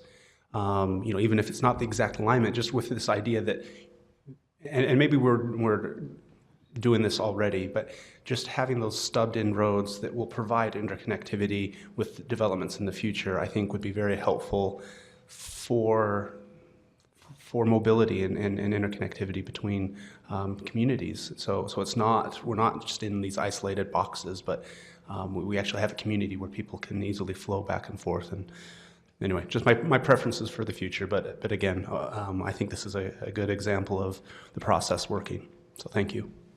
I think it's a good example of the neighborhood plan process working. A few years ago, we would have had a lot of people here at this hearing with strong opinions about this. Because we've gone through the neighborhood planning process, it takes the controversy out of rezoning if developers will follow the plan.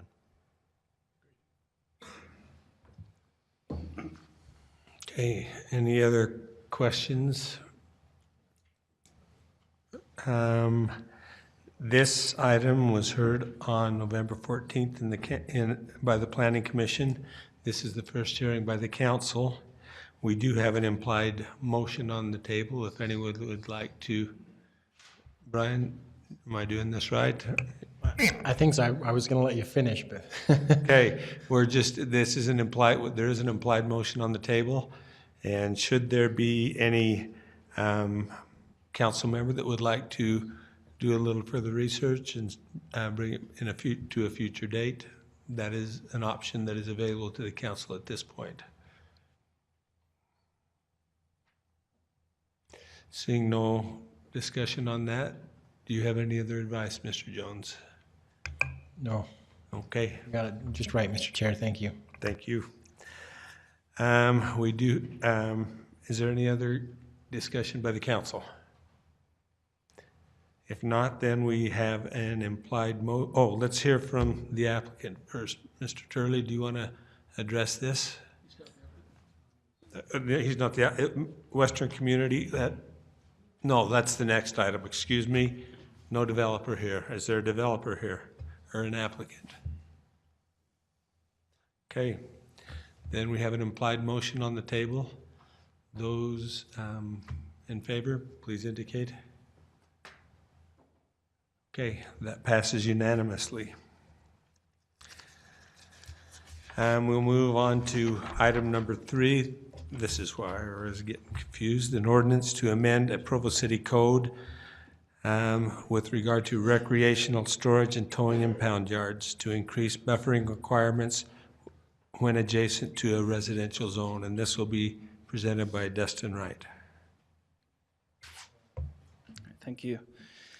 The applicant requests a ordinance amendment to increase some of the standards for these towing and impound yards when they're adjacent to residential uses.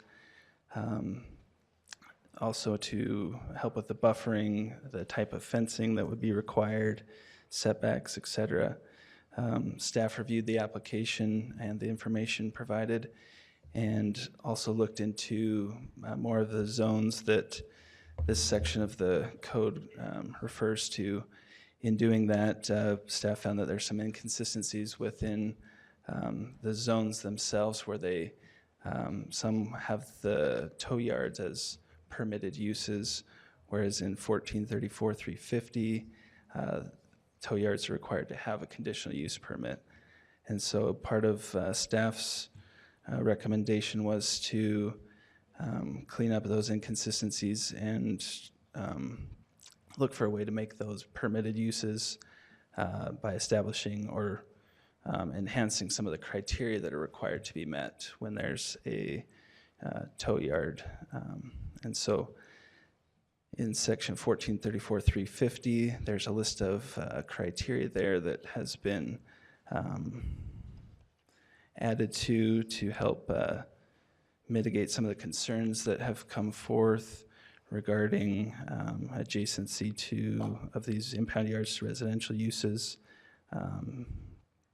and increasing the setback from 10 feet to 30 feet was a recommendation that came from the Planning Commission, that the fencing material that's required around these yards, that chain link be removed as one of the permitted uses, and that masonry walls be required around these if they're adjacent to a residential zone. They would be required to go around the entire yard if they are, and that they'd have the larger setback. They'd also be restricted to having one operator operating from that site, as opposed to various tow companies being able to utilize the same impound yard. And that's if they're adjacent to a residential zone. So those are some of the recommendations we got from the Planning Commission, and made those changes in the staff version of the ordinance amendment. One of the other recommendations was that we disallow these in the general commercial zone. This would help to ensure that we maintain that zone for viable commercial use, and not to be impound and parking areas only. And so the Planning Commission was in support of that as well. A lot of times the general commercial zone is located adjacent to residential zones, so we felt like that would also help mitigate potential impacts, if any. And so, yeah, we have the version from the applicant as well as staff's proposed ordinance amendment, which the Planning Commission recommended your approval of that version with the changes that they noted and have been updated in in your document there. So if you have any questions, I'd be happy to answer any of those right now. Okay. Question on that one clause that says if it's next to a residential area, there can only be one operator use that storage yard. Out of the three that we have in the community right now, are they multiple use? I know the one I'm most familiar with is, and my question is that a industry standard that multiple towing companies use a single storage facility? And if that's standard operation right now, then if we put this in the ordinance, how are we going to enforce that, or what? It seems like we're requiring something that really they won't do anyway. I'm trying to understand that. Does that make sense? Yeah, so right now, I don't know if the existing ones, those three that are in or adjacent to a residential zone, if those have more than one. I do know that there are several of them just in general throughout the city that do have multiple operators there currently. I think the way that we could help mitigate that would be when they apply for their business license. We'd look up the property address and we'd be able to identify that there's already an existing towing company there, and therefore not issue the business license for that entity that's trying to go at that location. Mr. Van Buren, one other thing that arises is that a lot of these towing companies, they want to be on the law enforcement rotation list so that they get called out by law enforcement when there's an accident or an abandoned vehicle or something. And we have had issues in the past with one person or group of persons owning multiple tow companies and putting them all on the rotation list so that they get called more frequently. So I think this section might also be relevant to that situation where this would be one other way of us looking at where the companies are located with regard to whether they're truly independent or not, if that makes sense. Thank you. George? Was consideration given to the impact on the neighborhood when they decided to only have one rather than multiple? Was that one of the reasons? Yeah, by having one, you limit the frequency, most likely, of how many trips are being generated from that one site. The amount, like Mr. Jones indicated, that when they're on that rotation from the state list, they, if there's just one operator from that site, their frequency of impounds that are coming to that site would be less than if there were multiple from one site.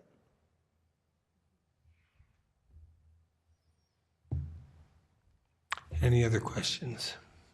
If not, now we will open this up to the applicant and give Mr. Turley a chance to address any concerns or his interests. Thank you for your time. This July 4th, I was informed that by a neighbor that an impound yard had opened up immediately adjacent to the project that was approved for 63 units there just off of State Street at about 1,000 South. We went and took a look at it, and there was no fencing. There was no no license application made either. So when we found out more about it, it was a single operator that actually owns 5 different tow trucks, and depending on when they come up on the rotation, like Mr. Jones said, they get 5 shots at the preferential towing rather than just their one slot. So they posted their 5 signs on the fence, and they have just one driver that just jumps in whichever tow truck is needed at the particular, is called up at the particular time.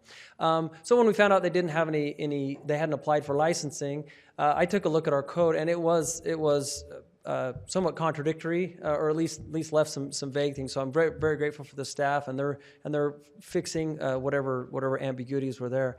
But ultimately, do we want tow yards up next to residential areas? And that's the question that I ask myself, and my application is to ask you. My hope is that they're farther away. We can put buffering in the I mean, as far as the distance goes, but then we've also got the the trigger on this thing is that it's immediately adjacent to a residential area. And the reason why I asked for 200 feet is because what about the people that live across the street from it? I just went down this South State Street area, which a lot of money, a lot of effort's been spent to revitalize and to make that area a little more pretty. And because of how the zoning is written right now, they could put something across the street and it doesn't have to comply with the same standards if it was immediately back to back with a residential property. So that's the reason why I don't know how to wordsmith it, but 20 feet away might be great, or 40 feet, I guess, is whatever the Planning Commission recommended. But what across the street? And I don't know how to say that. So my request was get it far enough away so that it's not a blight, or and we know that these towing operations often happen in the deep of the night. So I hope that consideration isn't lost on you, that as I drove home one night late after working really, really late, it's in the wee hours of the morning, and I drive past this place, and they're busy moving cars around, and they got tow trucks, and they got the lights, and they're busy backing out because the space was constrained, and so they've got multiple tow trucks working in there with all the lights going on in the wee hours of the morning. I thought, really?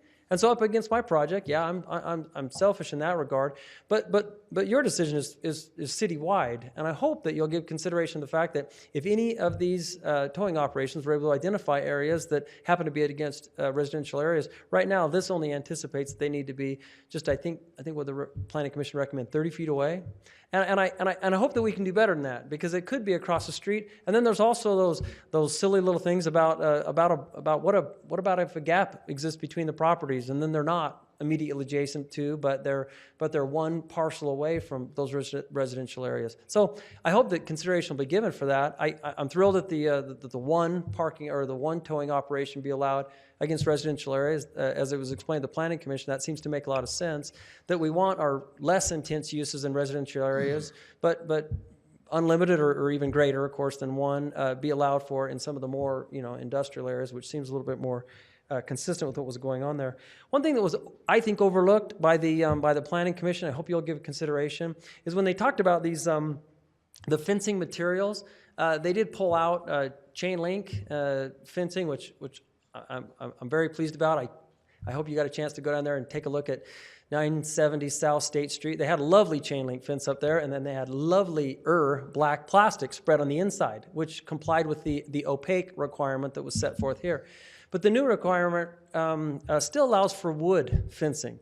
And wood can get tired really fast, and without someone determined to maintain it and to make it look nice, it can fall apart. And you tell me when our zoning enforcement people get to make the decision between whether it's a nice wood fence or if it's a not so nice wood fence. So I hope that wood fence will be removed, because that is not a sound barrier. Wood is not the same thing as a masonry fence, and it wouldn't allow for that same protection to the residential areas.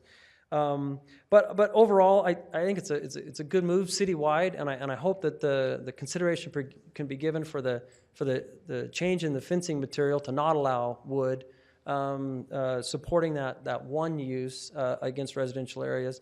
And then I hope that buffering is not just limited to feet, but is limited to what might be across the street, and allow for better language or some kind of additional buffering to happen there. Any questions? Thank you. I do have a question. I thought we were eliminating, Steve, I think this will be for Mr. Wright here, is... Let's see, a masonry wall will be required. What's that? Masonry wall will be required. Yeah, but it does say on section B, fencing shall be chain link, wood, masonry, or composite fence material.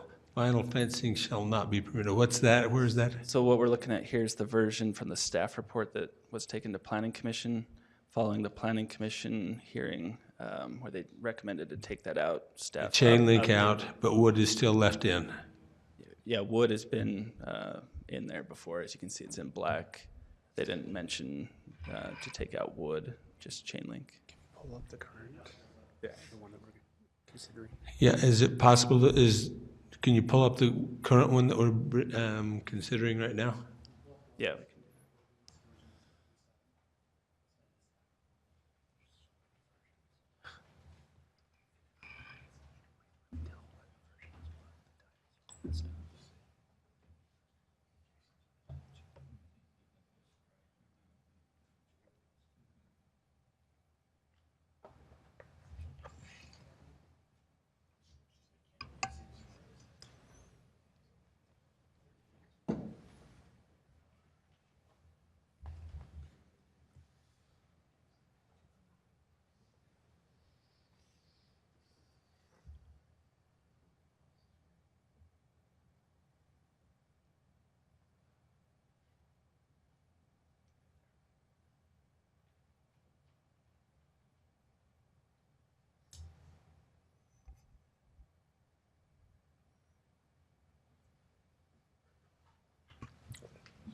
Here, you have a question here. Okay, Dave, then Dave. I had a question about the wood. So just to clarify, so in the applicant's original submission, was wood not in there? And then if it was added in, who added it back in? Does that make sense? I think wood is currently in the statute. Yeah, wood is currently in there. I'm just looking to see in the applicant's request if. I was just wondering if the applicant's original amendment proposal involved taking that out. It didn't. It didn't. Okay. It didn't say chain link or wood were left alone. So okay. The planning. The applicant's original proposal was to just not allow it within 200 feet of a residential zone. Just not allow tow yards. Oh, okay. Got it. So that wasn't an issue then, right? So I have a question. On line or item C, it says a masonry wall shall be required if it located adjacent to a residential zone. It doesn't specify if that's on one side or all sides of the property. Yeah, and if we want to add to clarify that on all sides, we could add that in there as part of a motion. Which, if it's adjacent to residential, and it would have seemed to preclude then the wood, because you'd say masonry all around. Correct. Yeah, so the wood or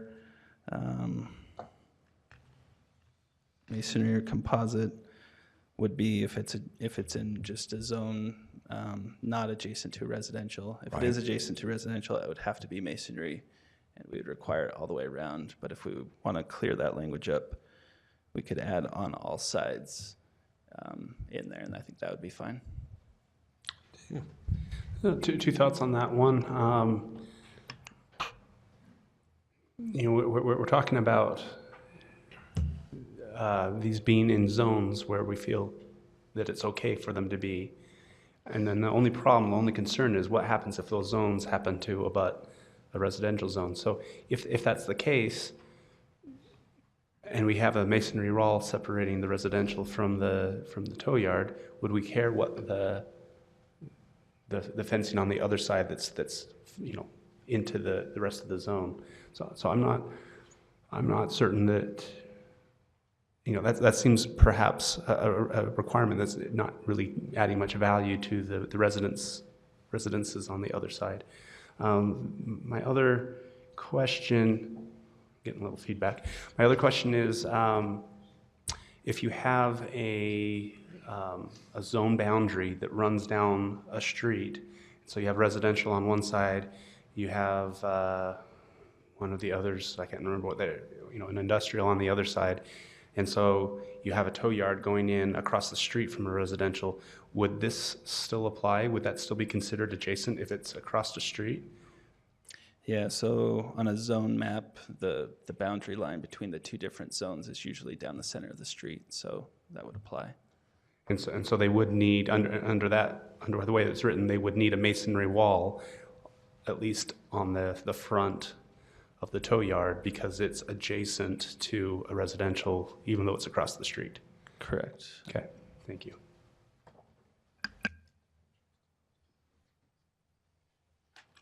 Any other questions at this point?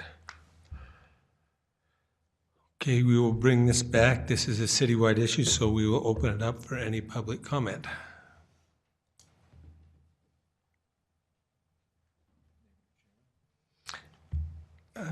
It's citywide, so, but if a neighbor, Mary, you're a neighborhood chair, Sharon, Pam, we'll give you an opportunity. If you'd like to comment, it is a citywide issue, not a neighborhood issue. Right. Obviously, the thing that began this, you know, the heat that turned this up was the one that went in on South State. It is an eyesore. It is woefully inadequate in so many ways as far as the southeast gateway to the city, you know. So I think it's a good thing to have this addressed. We discussed it at length. I mentioned to the Planning Commission that, you know, they have great insight into these things, and I think the only thing they may have missed was the wooden fence, because those do tend to decay, and, you know, if they're not kept up, it becomes a nightmare for the zoning department. So I think overall, the way this is written, I think it's good. We did not have any neighborhood meetings about it. At the Planning Commission meeting, there were 2 other neighborhood chairs who spoke as well. Thank you. Any other public comment? Okay, seeing none, we will close the public comment portion, bring it back to the council. This item was heard on November 14th, and this is the first hearing for the council. If any council member would like to continue this to another time, now is the time to make that wish known. Can we have some discussion before we get to that point? Absolutely. Mr. Sewell. As far as the discussion, I was just curious what community development's thoughts are on the applicant's suggestion to remove the wood.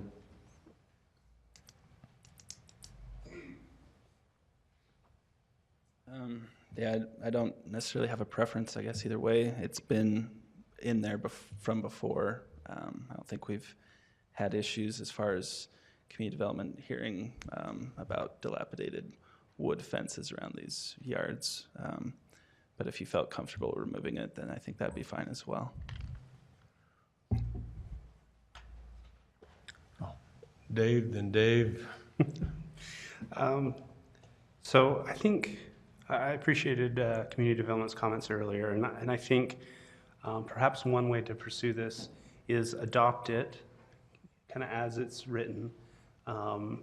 It pretty much is more stringent than what we have across the board. So we could just approve it as is proposed now, and then request that community development go back and take a look at, would we be stretching too far to say it can't be adjacent, or, what happens if we extend it up to 50 feet or something, but get it in now, and then once we have these added protections, go back and take a look at the wood, take a look at, things not allowed to be adjacent, or a larger buffer zone. So that's my current thinking. The question about to consider this at a future council meeting, I think the general thought was for land use items, they really should have 2 hearings unless it's just a routine item. I don't necessarily see this as routine, so I'd be fine acting on it now. I think there might be some value in giving it 2 weeks, and perhaps we can have the wood question and the other question resolved within a couple of weeks, and then we could just pass it once with everything that we want in it. But I'm open to go either way with that. So I'm not in favor of passing this unless we get it right. We have one chance to address the problem that has occurred on South State Street. Now, whether it happens again in the future against some residential zone, that's hard to predict. But we do have one situation that we need to address. And if we pass something that doesn't address it properly, then there's no more pending legislation. They have an application before the city. And actually, if we make it as a permitted use, they won't even need to go through with that application. they'll just go ahead and exercise their rights based on whether they can do wood or whatever we allow. So I am not in favor of having the wood or the chain link or other things that are flimsy or unsightly when it's next to residential. So I lean towards either do a full masonry fence all the way around the property when it is adjacent to residential, whether it's across the street or next door or whatever. If it's in that kind of close proximity to residential, all four sides masonry. Or I'd be in favor of the 200-foot limit, which means that it wouldn't be in close proximity, and therefore maybe the fencing wouldn't matter as much, and you wouldn't have to have full masonry. But taking the wood out actually limits what people can do in industrial areas where wood might be an option and maybe no one really cares. So I don't feel that taking the wood out is necessarily the answer to solving the residential problem. If we need something substantial like masonry, then we should say so. If we don't like it close to residential, then the 200-foot limit takes care of that. Mr. Van Buren. I probably don't want to go ahead and vote on this tonight either. I'm inclined to say that 200-foot buffer zone isn't that wrong. That 30 feet's just not enough if we're going to be by residential. That's just, I don't see how that protects the residential area. And maybe 200 feet's a little extreme, but it does solve some of the other problems, which Dave's already mentioned, and across the street problem and some things like that that it might solve. Gary? George. As I expressed in our work meeting, I'm not in favor of having these next two residential zones. We were told, or it implied that this is the best we could do, but I think we maybe look at it some more and see if it really is the best we can do.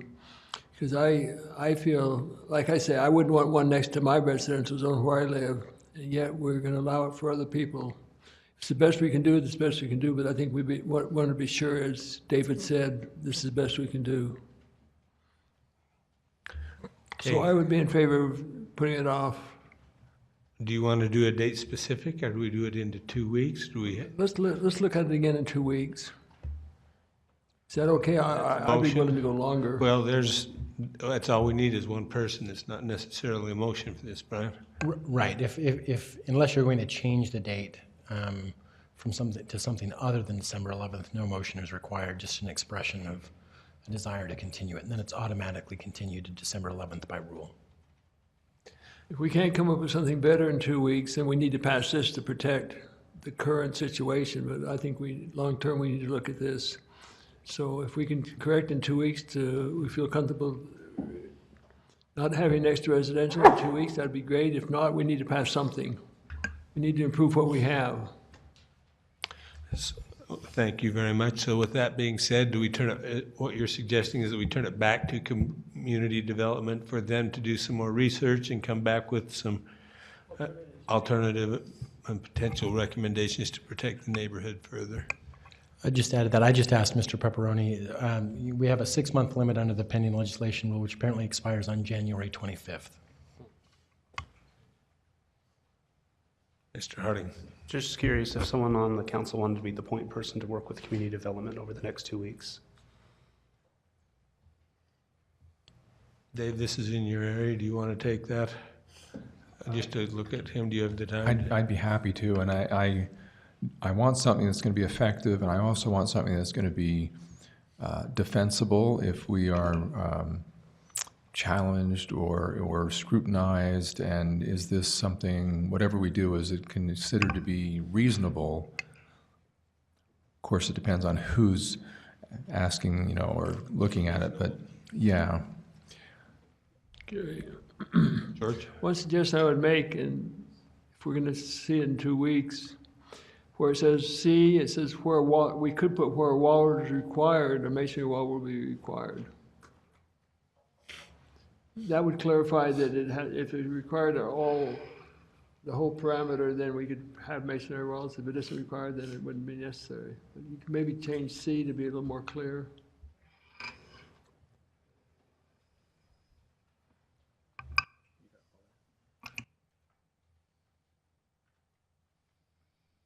Okay, with that being said, then we will not have a vote on this today, but it will be brought forward again on December 11th. And Mr. Connect, we'd appreciate it if you'd follow up with community development on that. Thank you so much. We'll now move on to item number 4, a resolution approving an environmental assessment and a proposed land and water conservation fund property conversion. And Mr. Jones, I'm going to turn the time to you to introduce this for a second. Great. I'm going to make some comments that I was asked to make by the council that really apply to after the presentation is over, when the item is open for public comment. But let me just clarify what we mean when we open it up a little bit later for public comment. Federal and state law require an open public comment period as part of the environmental assessment process, during which members of the public may submit comments on the draft environmental assessment for consideration in the finalizing of the document. That public comment period was officially closed at the November 13th council meeting. However, council custom is also to allow the public to voice their thoughts regarding any item on the agenda. This is often referred to as allowing public comment, but it is not the same thing as the legally required public comment period just described. So in accordance with council custom, after this item is presented, we will allow 10 minutes for members of the public to speak to the item, but this does not reopen the official public comment period, and the environmental assessment will not be updated to include or address any comments made at that time. Is there any questions about that? Okay, thank you very much. We'll then begin with the presentation. Thomas McKenna, are you going to be the one to do this for your team back there?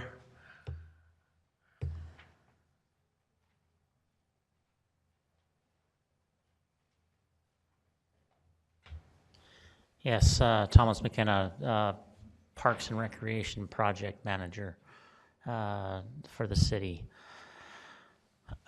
Regarding this item, basically, we're here to have you guys review this resolution and approve this environmental assessment to pass it along to the National Park Service for them to review and decide whether or not to approve this conversion and allow this property to be sold. That's basically what we're here for tonight. Now, they came to our work session today and spent half an hour, 40 minutes discussing the environmental assessment. Is there any other questions by the council for Thomas or Ron Clegg in the back that have any questions about this? Passing on means, and they approve it, we can sell it, but that doesn't mean we will sell it, right? That's still a council decision for the future. That's still a council decision, yes. Okay, want to be sure. Any other questions by the council for Thomas or any of the team back there?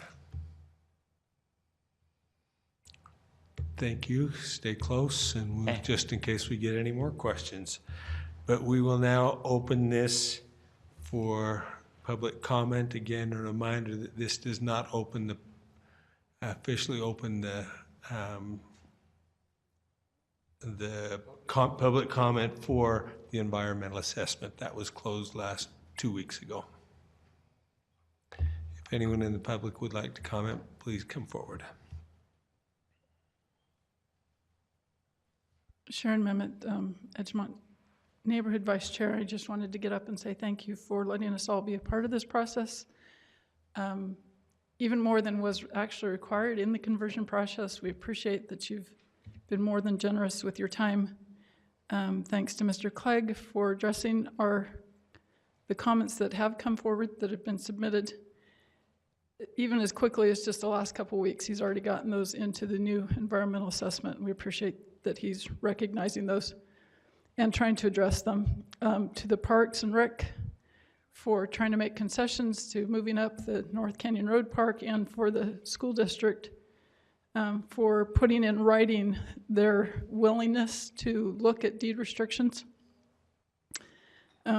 We hope that as we move forward with this, that we will continue to be allowed to be a part of the process and being able to give input with possible contracts if you approve this environmental assessment moving forward, and if the state and federal boards approve that possible conversion.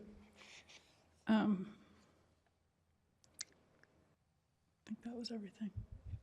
Oh, there was one more thing. We hope that since the school boards put in writing something, and I know it's not part of the environmental assessment at this point, but as you create a resolution tonight, that you could possibly put something in it, your willingness to also look at deed restrictions as you make that conversion. Thank you.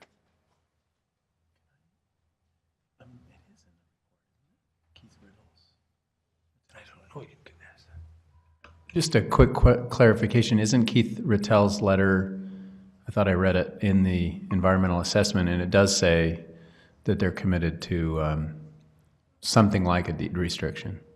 Yeah.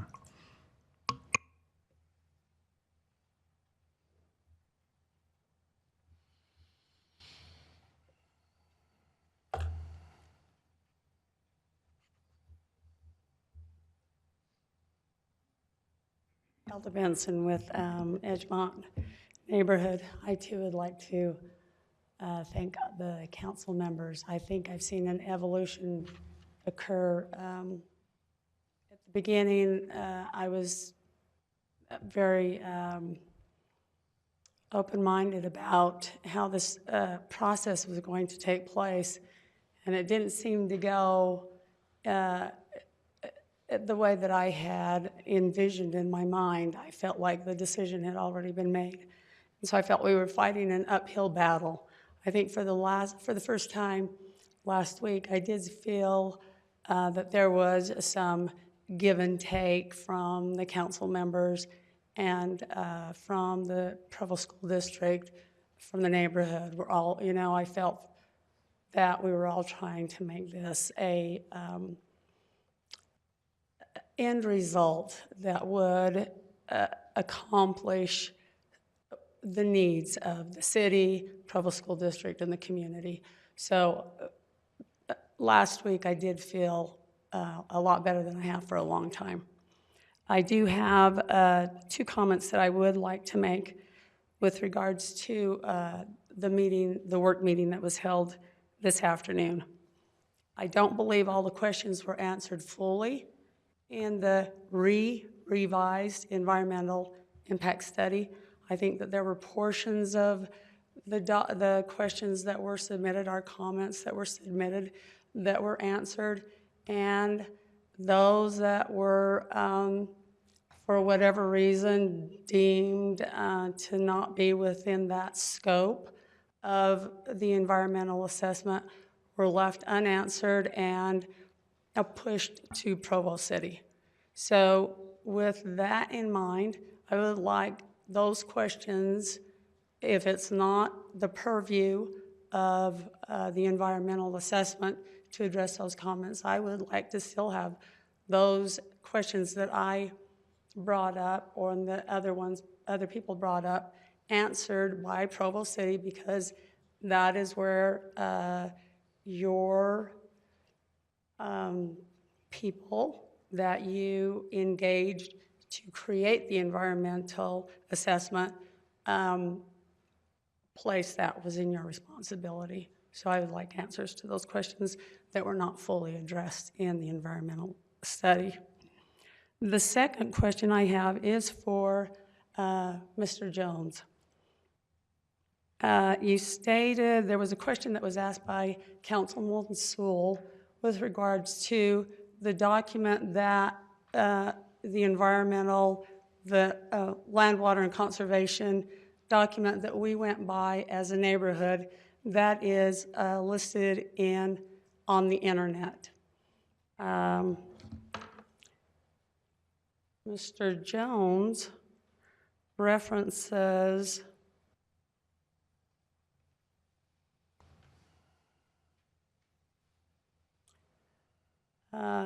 statutes that are in a legal, I believe it's called the Legal Information Institute, which is a small nonprofit with costs of a top website, servers, staff, and programs requesting donations. My question to you is, if that's where you're getting your information, we're getting information, different information on the website, which information is current? There was no date listed on your statutes that were sent out, and I would like to know which document is the most current document that we should be pursuing for accuracy in the environmental assessment. I do want to thank you all for your time. Like I said, it's been a privilege to work through this process. I feel very different than when the process began, and it's been very enlightening. Thank you very much. We will finish public comment and then allow you to address those questions.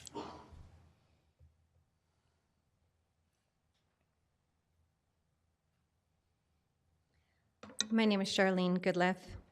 I would just like to remind you that we don't believe as a community that taking away a community park on this side of our Provo is the same as, replacing it with a regional sports park on the other side is equivalent.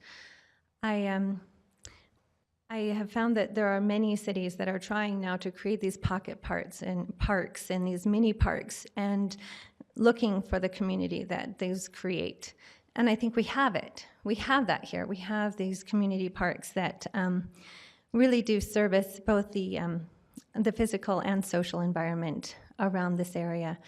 And I don't think it's equivalent. Now I know that you're looking forward to creating a bigger and better building. And what if we said, well, we're going to create this bigger and better building for you, but we're going to put your parking lot on the other side of town because it just works better there. It's cheaper, the land is cheaper, you can commute from there. I think all of you would find that to be somewhat not the same as having your conveniences and your local parks and your local parking spot. You want to be there, and having to drive across town, it just seems like it's not environmentally the same either. In any event, if we break the contract or the agreements that have been made in the past and go forward with this, I think that all of us will be disappointed, including the city and the school.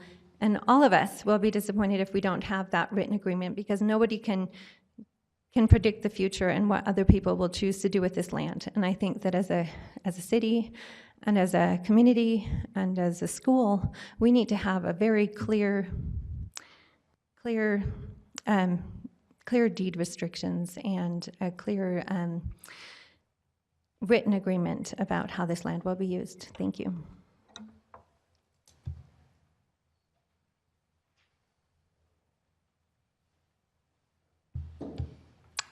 Is there any other public comment?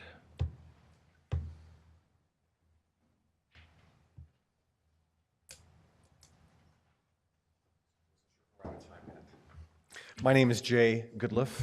I've lived in the Edgemont neighborhood for several years and in Provo for many years. I appreciate, was it Lisa Brockbank who spoke earlier, is that correct? So she's the, I just want to make sure I understand who that person is, if that's okay. She's the chair of the Provo Parks and Recreation Board, is that correct? She's also the Region 5 Director for Utah Youth Soccer Association. Is that correct? Okay. I just wanted to make sure I understood where she's coming from and expressing support for the regional sports complex over, what did she call it? The tiny park? The tiny park, is that correct? Anyway, so she called it the tiny park. I'm also in favor of tiny neighborhood pocket parks. And I'm also in favor of having the soccer complex. I don't think that you actually need to have one at the expense of the other. I think you could have them both. If you think that the regional sports complex is something that's worthwhile, that would be great for something to have on its own, not necessarily at the expense of Tim Kiwanis Park, Venus Park. I am looking forward to seeing something in writing about a deed restriction. I've read Superintendent Rattel's letter. One of the things she states at the very top is that this document is non-binding and that the letter is non-binding. And so it's an expression of hope and intent that they're willing to explore and negotiate a restriction against the deed. But it's not a commitment yet. It's a statement of intent, which is non-binding. So the stronger that commitment is, and the entity that would request that restriction is the city council. I don't think that the school board would do it voluntarily. I think they would do it because they feel that in order for the city and the city council to be in favor of the sale, that you would require it. So that I hope that you do require that kind of deed restriction so that the park is maintained as close as possible to its current state going forward. I think that will help, that kind of restriction will help give more trust to the process. I've made lots of comments about how I'm looking at the process, and I've made comments about how I think the assessment is more of an advocacy document than an assessment document. And the reason I've come to that, the reason I've said that, I don't mean that as so much, it is a criticism. There's nothing that's legally required that you can't say it can be an advocacy document. An advocacy document says, think if I was a gun control advocate or a gun rights advocate. I've made my position, and then I go and try to find all types of principles that will support my position. So when the document says we'd like to follow the Utah State Board of Education in terms of having so much land for the high school, but we don't feel that we need to follow those guidelines so much for the middle school or the elementary school, which is what is currently in the response to our comments from last time, then that's not really saying that the Board of Education guidelines are binding or really of interest to us. It's just that you're using them to justify expanding the high school, but you're not going to use them to justify expanding the middle school or an elementary school in the future. But that means it's not actually a principle. It just means you're finding any argument that you like to support what you want to do anyway. So that's what still troubles me a little bit about the process on the environmental assessment, that we're stating our principles at times of what the city wants to do in terms of what trade-offs it's willing to allow for this, say, the school interests versus the city interests. And I'm worried that it's not a principle so much as it is just whatever argument we can find to support what we want to do anyway. And that's not, and I've brought this up about school safety and about guidelines at the State Board of Education. That's also going to be part of the trust of the process, that you've heard other comments here that say that in other issues, this is what you said you're going to do, we're trying to follow what you said you're going to do, and here you said this, and now you say that. That's part of the trust that I think we can hope to look forward to as a neighborhood between the city and the school district and the neighborhood. And I look forward to seeing more written things that we can follow in the future for that. Thank you. Thank you. Any other comment? Okay, we will close the public comment portion then and bring it back to council for any discussion. George? Yeah, I said this a couple of weeks ago, but I'm grateful for all of the citizen input. I'm grateful for the work Ron Clegg has done, as well as the Parks and Rec staff in putting this together. And I agree that there's been a real good, I think, healthy evolution and discussion going on.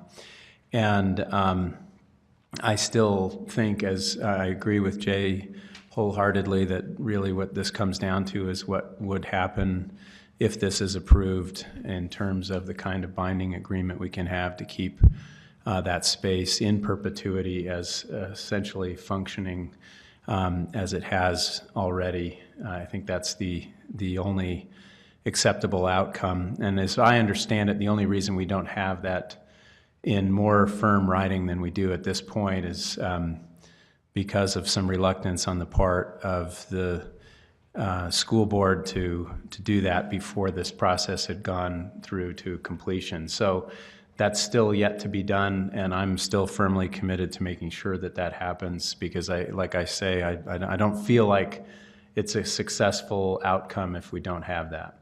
And I do think, and I don't know if this is what Elda was referring to. I know I can't remember who was saying which, and when I was reading through all the summary comments and so on, but I do think that at least in our afternoon discussion, what sort of came up as a outside of the bounds of this environmental assessment was the question of whether or not the city has adequate protections for its parks, so that we're not in the business of constantly renegotiating a park for sale.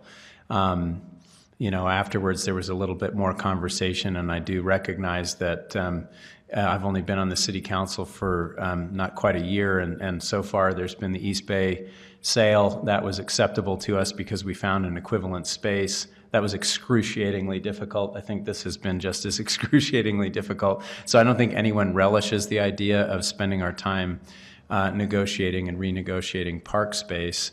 I do think what's helped in this case, as I said earlier today, is that the LWCF requires this process and requires the equivalency argument. Of course, I don't think, as far as LWCF is concerned, it matters one way or another what happens to the actual property in question right after the sale is done. They don't seem to need to know what happens to the property, but I think as far as the city's concerned, our standards need to be clear that we're committed to green space, we're committed to parks, and we're committed to working with neighborhoods to make sure that things are to everyone's agreement or to the majority's agreement. We can't please everybody.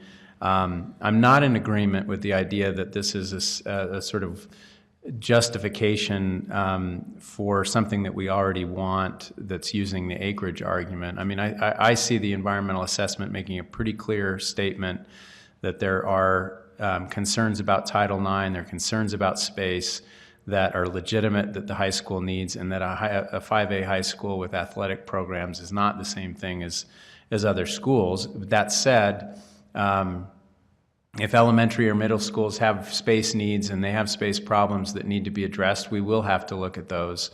I don't want to be in the business of trading parks out every time as a way to solve that problem. And if there's something that we need to do on the council to strengthen our protection of our parks, I'm all for it. And that might be a further conversation we need to have with Parks and Rec to see if there are some weaknesses in our laws, or some ways in which through other deed restrictions or other kinds of methods we can make sure that we're protecting them. I guess what I'm describing is a somewhat of a gray area where I think we need a little bit of flexibility to acknowledge that there can be needs that emerge in a particular neighborhood and a particular proximity of a park and a school where we have to examine what needs to be done to make sure that the needs of the school and the needs of the neighborhood are met simultaneously. And that's not an easy thing to do. In this case, I'm really hoping and still remain confident that we can, in fact, do that. That being said, I think it's a great opportunity. It's a wonderful blessing that we have our school district within our bounds of our city. We're not dealing with somebody that like Nebo or Alpine. We are all working together within our city limits to be a team together for our own community. I appreciate that, George. Mr. Jones, would you like to address those questions? I apologize for not coming directly back to you. Sure, that'd be great. So if I understood the question right, I sent out an email a couple of weeks ago following the last meeting after talking with Mr. Sewell. He had quoted in our last meeting from a website that is a Utah State website, but the website, the page that he was quoting from was a discussion written by apparently that department of how the LCWF conversion process works. So I sent an email out a couple weeks ago that included links to 3 things. One of them was, so rather than any discussion, I sent links directly to the laws. So I sent an email that contained a link to U.S. Code Title 54, Section 200305, and a link to the Code of Federal Regulations 56 CFR 59.3, and a link to the actual instruction document published by the Utah Parks Division. So the latter 2 were hosted on official government websites. The CFR was on nationalparkservice.gov, well, nps.gov. The Utah Parks Conversion Procedure was on the stateparks.utah.gov website. The confusion arises because normally if I was doing research on federal law, I would use Lexis, but that's a subscription-based service that not everyone has access to. So the link that I sent you is from a website hosted by the Cornell Law School. And apparently their nonprofit that does this, that's associated with the law school, is called the Legal Information Institute. They host a copy of the U.S. Code that is open source and free to anyone to access, and is easier to navigate than other free sources. But the link that I sent, all it is just a direct quotation from the U.S. Code section that I cited. So if you want to see it in another context, if you go to, it's much harder to navigate, but the federal government website, if you go to uscode.house.gov and search for Title 54, Section 200305, you'll find that same U.S. Code section and see that it's the same as the website hosted by Cornell Law School. Thank you for that explanation. Mr. Connect. So I have a question, Brian. My understanding is that the property has to be appraised in a certain way and sold at, as it were, highest value. And highest value means that we can't, in selling it, place restrictions on the property. Is that correct? The section from the CFR, from the Code of Federal Regulations, says fair market value of the property to be converted has been established, and the property proposed for substitution is of at least equal fair market value as established by an approved appraisal prepared in accordance with uniform federal appraisal standards, excluding the value of structures or facilities that will not serve a recreation purpose. So that's all it says that I can see immediately about the value of the property. Your question is whether there can be restrictions placed on the property that's being sold or the property that's being purchased. Well, so right now we're having the school district say, well, we would consider putting an easement on it, which is different than us saying we're going to put an easement on it before we sell it.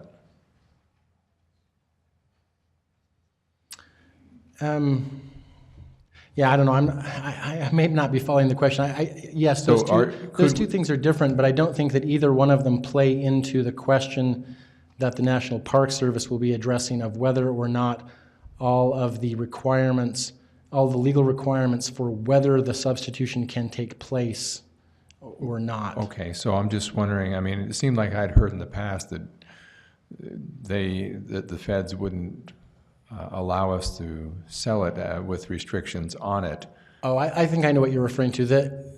I think you're referring to, if I'm understanding you correctly, I think you're referring to what I think was an email from Mr. Rattel that indicated that they didn't want to negotiate the precise terms of any deed restriction prior to having the National Park Service answer the question of whether or not the conversion would be permitted or not, because they thought there was at least some chance that the National Park Service might put conditions on the conversion that would be different from or change what had already been negotiated. So his email indicated that he thought that the proper procedure here was to get the answer back from the National Park Service as to whether the conversion would be permitted and under what conditions it would be permitted, and then negotiate the specific details of any deed restriction or other type of agreement or restriction that was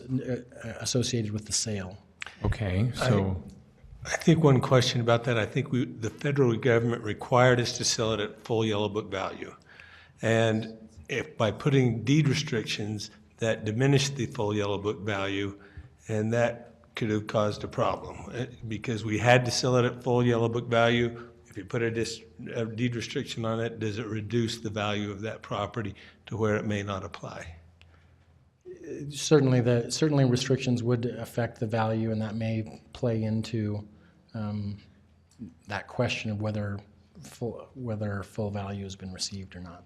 So that makes sense. that was the essence of my question, and so are we legally bound not to? I mean, are we unable to do that? Is that what you're asking? Kind of, yeah. So let's say we send this forward and it comes back and we get our answer from the federal government and we enter into a negotiation to finalize the sale. Are we in a position to say, you don't have to put an easement on it because we're going to? So, if we're in a position that we can sell it with an easement, then we don't have to worry about someone else maybe putting one on later. Sorry if I can just add to that question. I mean, is that just a semantic difference if we strike a deal for the sale of the property that includes the commitment in writing that a deed restriction will be placed upon it? I mean, maybe it fixes at that point that it doesn't really matter, but I'm just curious. I guess I'm just curious about this question as to whether or not we have a certain amount of liberty to initiate that. I'm going to say that's probably a question that needs some further research. I don't know that I know the answer to that. I mean, off the top of my head, what I'm guessing the answer is that once the appraisal has been done, we have to get that much money from the school district, even if they think that after the deed restriction is placed on it, it's no longer worth that. But that's kind of an off-the-cuff answer that I think we'd need some more research on the specifics of how that would work. I think we could speculate all day from the dais, and I'm not sure how useful that is. I feel like the issue at hand is approving the environmental assessment, and I think these conversations could be had with the school district rather than speculating what might happen or whatever. Let's move forward with that, and then we can explore options as we go forward and do research.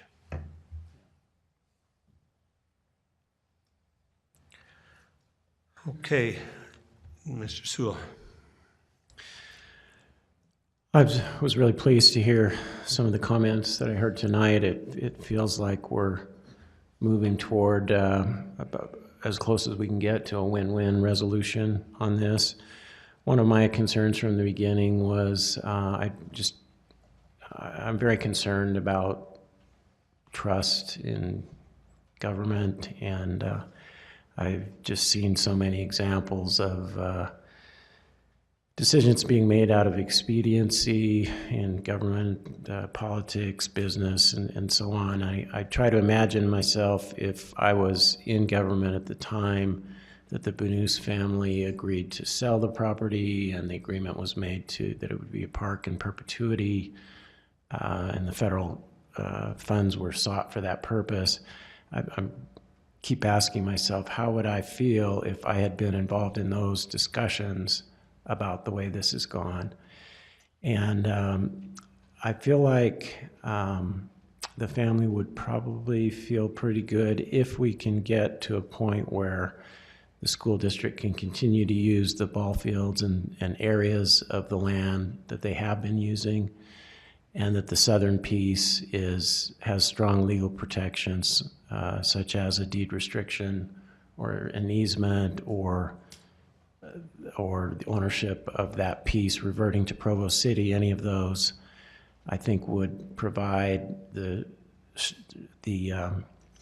enough protection for that I'm hoping that the vast majority of the parties involved would feel good about this outcome, that the park would remain, and that the soccer complex would proceed, the school's needs would be met, and the neighborhood would not lose that little area to the south for public use. So I feel good about proceeding on that basis, and my eventual support for any sale is conditioned on that. As Mr. Jones has explained, I was educated a little bit since last time about kind of the nature of what we're voting on, and so I'm willing to support sending the EA on to the federal government, recognizing that that's really their decision as to whether or not they'll approve that. Any other comments? We do have an implied motion on the table. So if the council would like to make any further comments before we vote on that. Okay, seeing no other comment, we'll ask for a vote on the proposal. Those in favor? That passes unanimously. Thank you, everyone, for all the work. This is a real process. Parks and Rec, Ron, everyone, the school board, neighbors, council members, administration. What a lesson and a great way to work together so far. So look forward to that continuing. We'll move on to item number 5, a resolution approving a substantial amendment to the program year 2018 annual action plan for fourth year update to the 5-year consolidated plan. Dan Gonzalez will present. Thank you, Mr. Chair, council members, Mayor Kalfusi. Thank you for the opportunity to speak to you today. As a form of background, Provo City is the lead agency or the lead entity in the Utah Valley Home Consortium, so that we can receive funds from the United States Department of Housing and Urban Development from the Home Investment Partnerships Program. The city's lead entity takes all the administration on the creating a consolidated plan and an annual action plan update.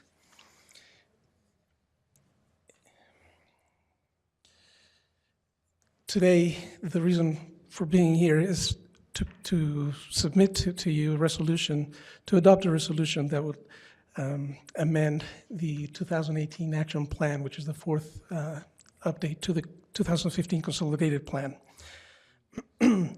Specifically, the home regulations at 24 CFR 92.254A23 state that if a participating jurisdiction, which in this case the Provo City is, receiving funds from the Home Investment Partnerships Program, intends to use such funds for home buyer assistance or for the rehabilitation of owner-occupied single-family properties, the PJ must use home affordable home ownership limits provided by the United States Department of Housing and Urban Development, or HUD.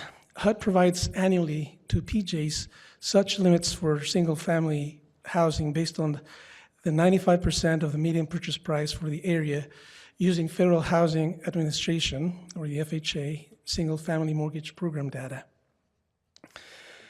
These same regulations alternatively allow the PJ to determine its own affordable housing limits by conducting a market analysis and evaluating data for a minimum of 500 sales in 1 month. Currently, the affordable homeownership limits provided by HUD are set to a maximum purchase price of $255,000 for a 1-unit housing structure. Housing available for sale at HUD limits. These HUD limits is typically inadequate for families and individuals, as a considerable number of those units are not large enough or are in need of major repairs.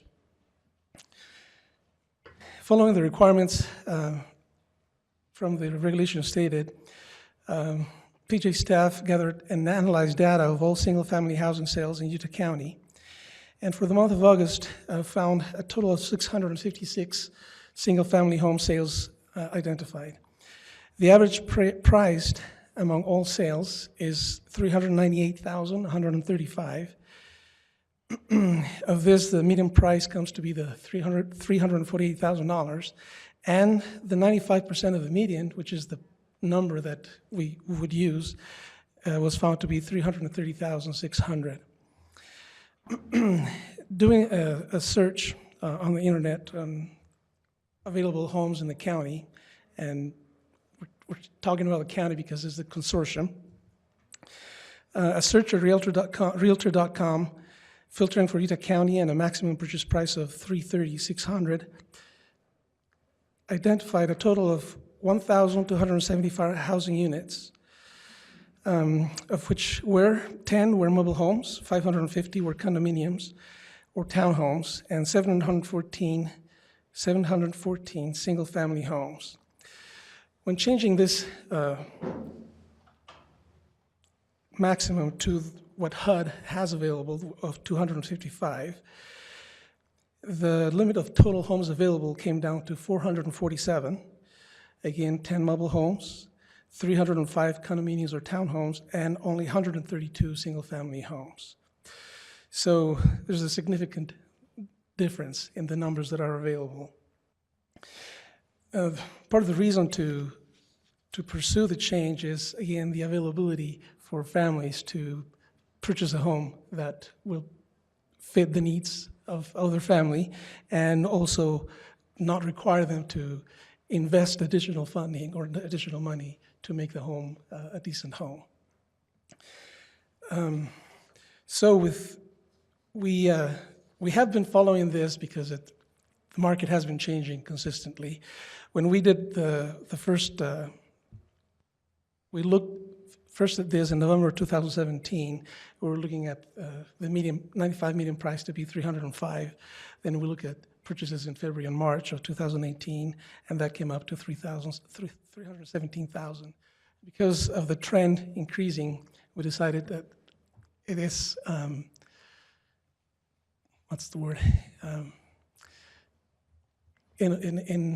inadequate to use the limits that HUD provides of 255, and conducted the analysis to change that or to update that to make it for one unit to be $330,600, and we also find limits for 2 units or 3 units or 4 units, and those are available in the documentation that I made, that was made available to you.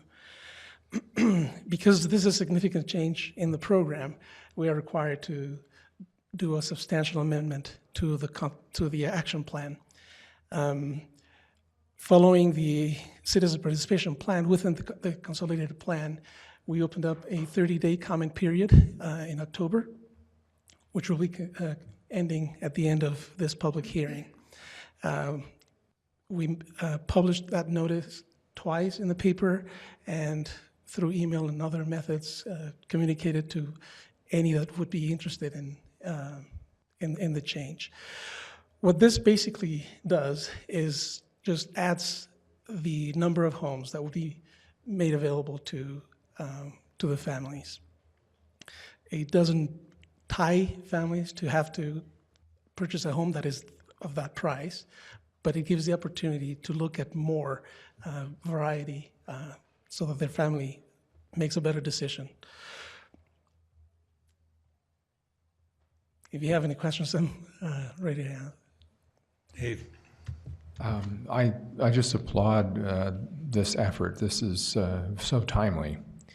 And it does exactly what you said, gives more options. Is this the first time we've actually had to go out and do this because of the market kind of running away? Yes, this is we have considered it in the past, but this is the first time that we are going to HUD and requesting the change, the option to use it. Okay, thank you. Any other questions? Thank you, Dan. I'm going to take a chance here and open this up to public comment for all the public that's here right now. So, You ready? yes. Okay, thanks. All right, I can keep it brief, though. My name is Brad Bishop. I'm the Executive Director of Self-Help Homes, just across the street here. We're a charitable nonprofit organization that does affordable housing, and a lot of it's with single family, mainly with single family. We do multifamily as well, but our program is we group families together, they build each other's homes. And a lot of times we come to the city to apply for home funds, the funds that Dan was just talking about, use them to develop lots and purchase building lots and do improvements to land. And because of so doing, we use USDA federal funding. They're the mortgages that we use for rural areas and families that are building these homes. And they come in conflict with HUD when HUD's limits are lower than our rural area loans. And so right now if we were to be able to use the home funds that Dan provides, that would limit some of the homes that we have the families build, needing to be subsidized of upwards of $40,000 because these limits are for new construction. And I don't have to explain, I mean, we saw tonight, cities across all of Utah County. It seems like you guys all got together. The new sewer plant out in Salem right now is causing them to increase their city fees as well as land, materials, labor, et cetera. So for our organization and helping families, we've now built 450 homes for low and very low income families. We've had a 98.5% success rate in 20 years. As far as being able to maintain those homes. And so it's a very successful program, and it would be a great help to us in our program if we're able to increase those loan limits to the recommendation Dan has provided. And I just want to echo, Dan has been very good to work with over the last 20 years. I guess you haven't been here that long. I've been here 20 years. He's been here for about 15 years, and so appreciate his help. And thank you, Council, for your time, Mayor. Thank you. Thank you. With nobody else in the room, we will close this public comment period and bring it back to the council for discussion. We do have an implied motion that we will consider at this point. Any other discussion? Dave? So I went through most of the documents, I think, on Friday, and I don't believe this was a part of our document packet at that time. We didn't have the opportunity to go through this in a work session, so it is a little bit unusual, and it is a substantive change. So for those reasons, I'm a little uncomfortable passing it tonight. I don't know how well the public was informed on this, but at the same time, it doesn't appear to be too controversial. I'm guessing, it's sometimes hard to only hear from one side. There's no one kind of arguing the other side, and so I'm thinking that perhaps the only downside of this is by increasing what's available or what qualifies. Perhaps the money won't go as far because it could be used on more expensive, or people that wouldn't have qualified before because they make too much, or they could afford a more expensive home, now qualify, and so the money gets spread a little bit further. But that's about all I can come up with to the downside. I really think this is overall a very net positive thing. So anyway, that's just what I'm thinking now is whether we pass it tonight or give it another couple of weeks. Again, it'd be nice to discuss these things in work session beforehand, and it's nice to get the documents early on. But this doesn't seem too controversial, so, you know, it might make sense to pass it tonight. Dave? This is not something that one person can say yay or nay on. No, it's not an item for the that has been to the planning commission that will Right. require a motion, a second, and a vote. Right. Dave? Mr. Chair, I think Mr. Gonzalez had a comment to make based on something that was said earlier, if you don't mind. Oh, thank you. Thank you. Just addressing part of what Mr. Harding, if I understood what your concerns were, you said you're not entirely sure how the public was made aware. I stated we published twice, we sent emails, and I don't know how else. This is no different than any other time that we have done a substantial amendment. The process was followed exactly the same. You also addressed somewhat, and I don't know if I understood correctly what you said there, whether families that didn't qualify before would qualify now. This is not affecting the income limits. So that's not an issue. The people that qualified before will be the same people that are qualifying now. And it only produces a large number of homes available for families to look at. They are not required to buy more than they can afford. Anyway, I think those were the couple of things that I wanted to address. I think one of the things, normally we would have it, I think, have it that in was a the work other- session. That was the other thing. I work with the council staff, and I tell them what I'm doing. And from that, I don't know exactly what happens. This already happened once a year ago or so, where the item did not go to work meeting. I was anticipating it would be a work meeting, but it wasn't. But that's not because I didn't request it to be in work meeting. So. Thank you. Yeah, sorry, if I seem to be giving you any blame, I didn't mean to at all. I'm just stating the reason why it wasn't at a work meeting is because for some reason it was not included in that agenda. And this is another thing too. I think you said you didn't receive the packet on time. I believe I was the first individual, if I remember correctly, that used the on-base system to put this item on an agenda, and it brought light. I don't know if you're aware of the things that happened, Cliff, but anyway, it brought light that there were some things that were not working out. So I submitted this first about three and a half weeks ago, and over that time, we've been working out the bugs that we're not letting it be where it needed to be. So that may be part of the reason, I don't know, maybe part of the reason why you didn't receive the packet on time. Anyway. Yeah, I don't know why it wasn't on the agenda either, but we're trying to pull it up. The whole system's frozen up right now. So we've had some glitches with the on-base, and one of the things that we're trying to figure out is we still need to figure out why yours didn't go through the normal approval process. And this isn't the first time. This has happened before on the old system, so we don't know whether it's a user error or if it's something in the way things are coded. But we're going to have to try and recreate what's going on for it. And if you'd like to bring it back to a work session, we can easily do that. And I would ask, what would the benefit of a work session be?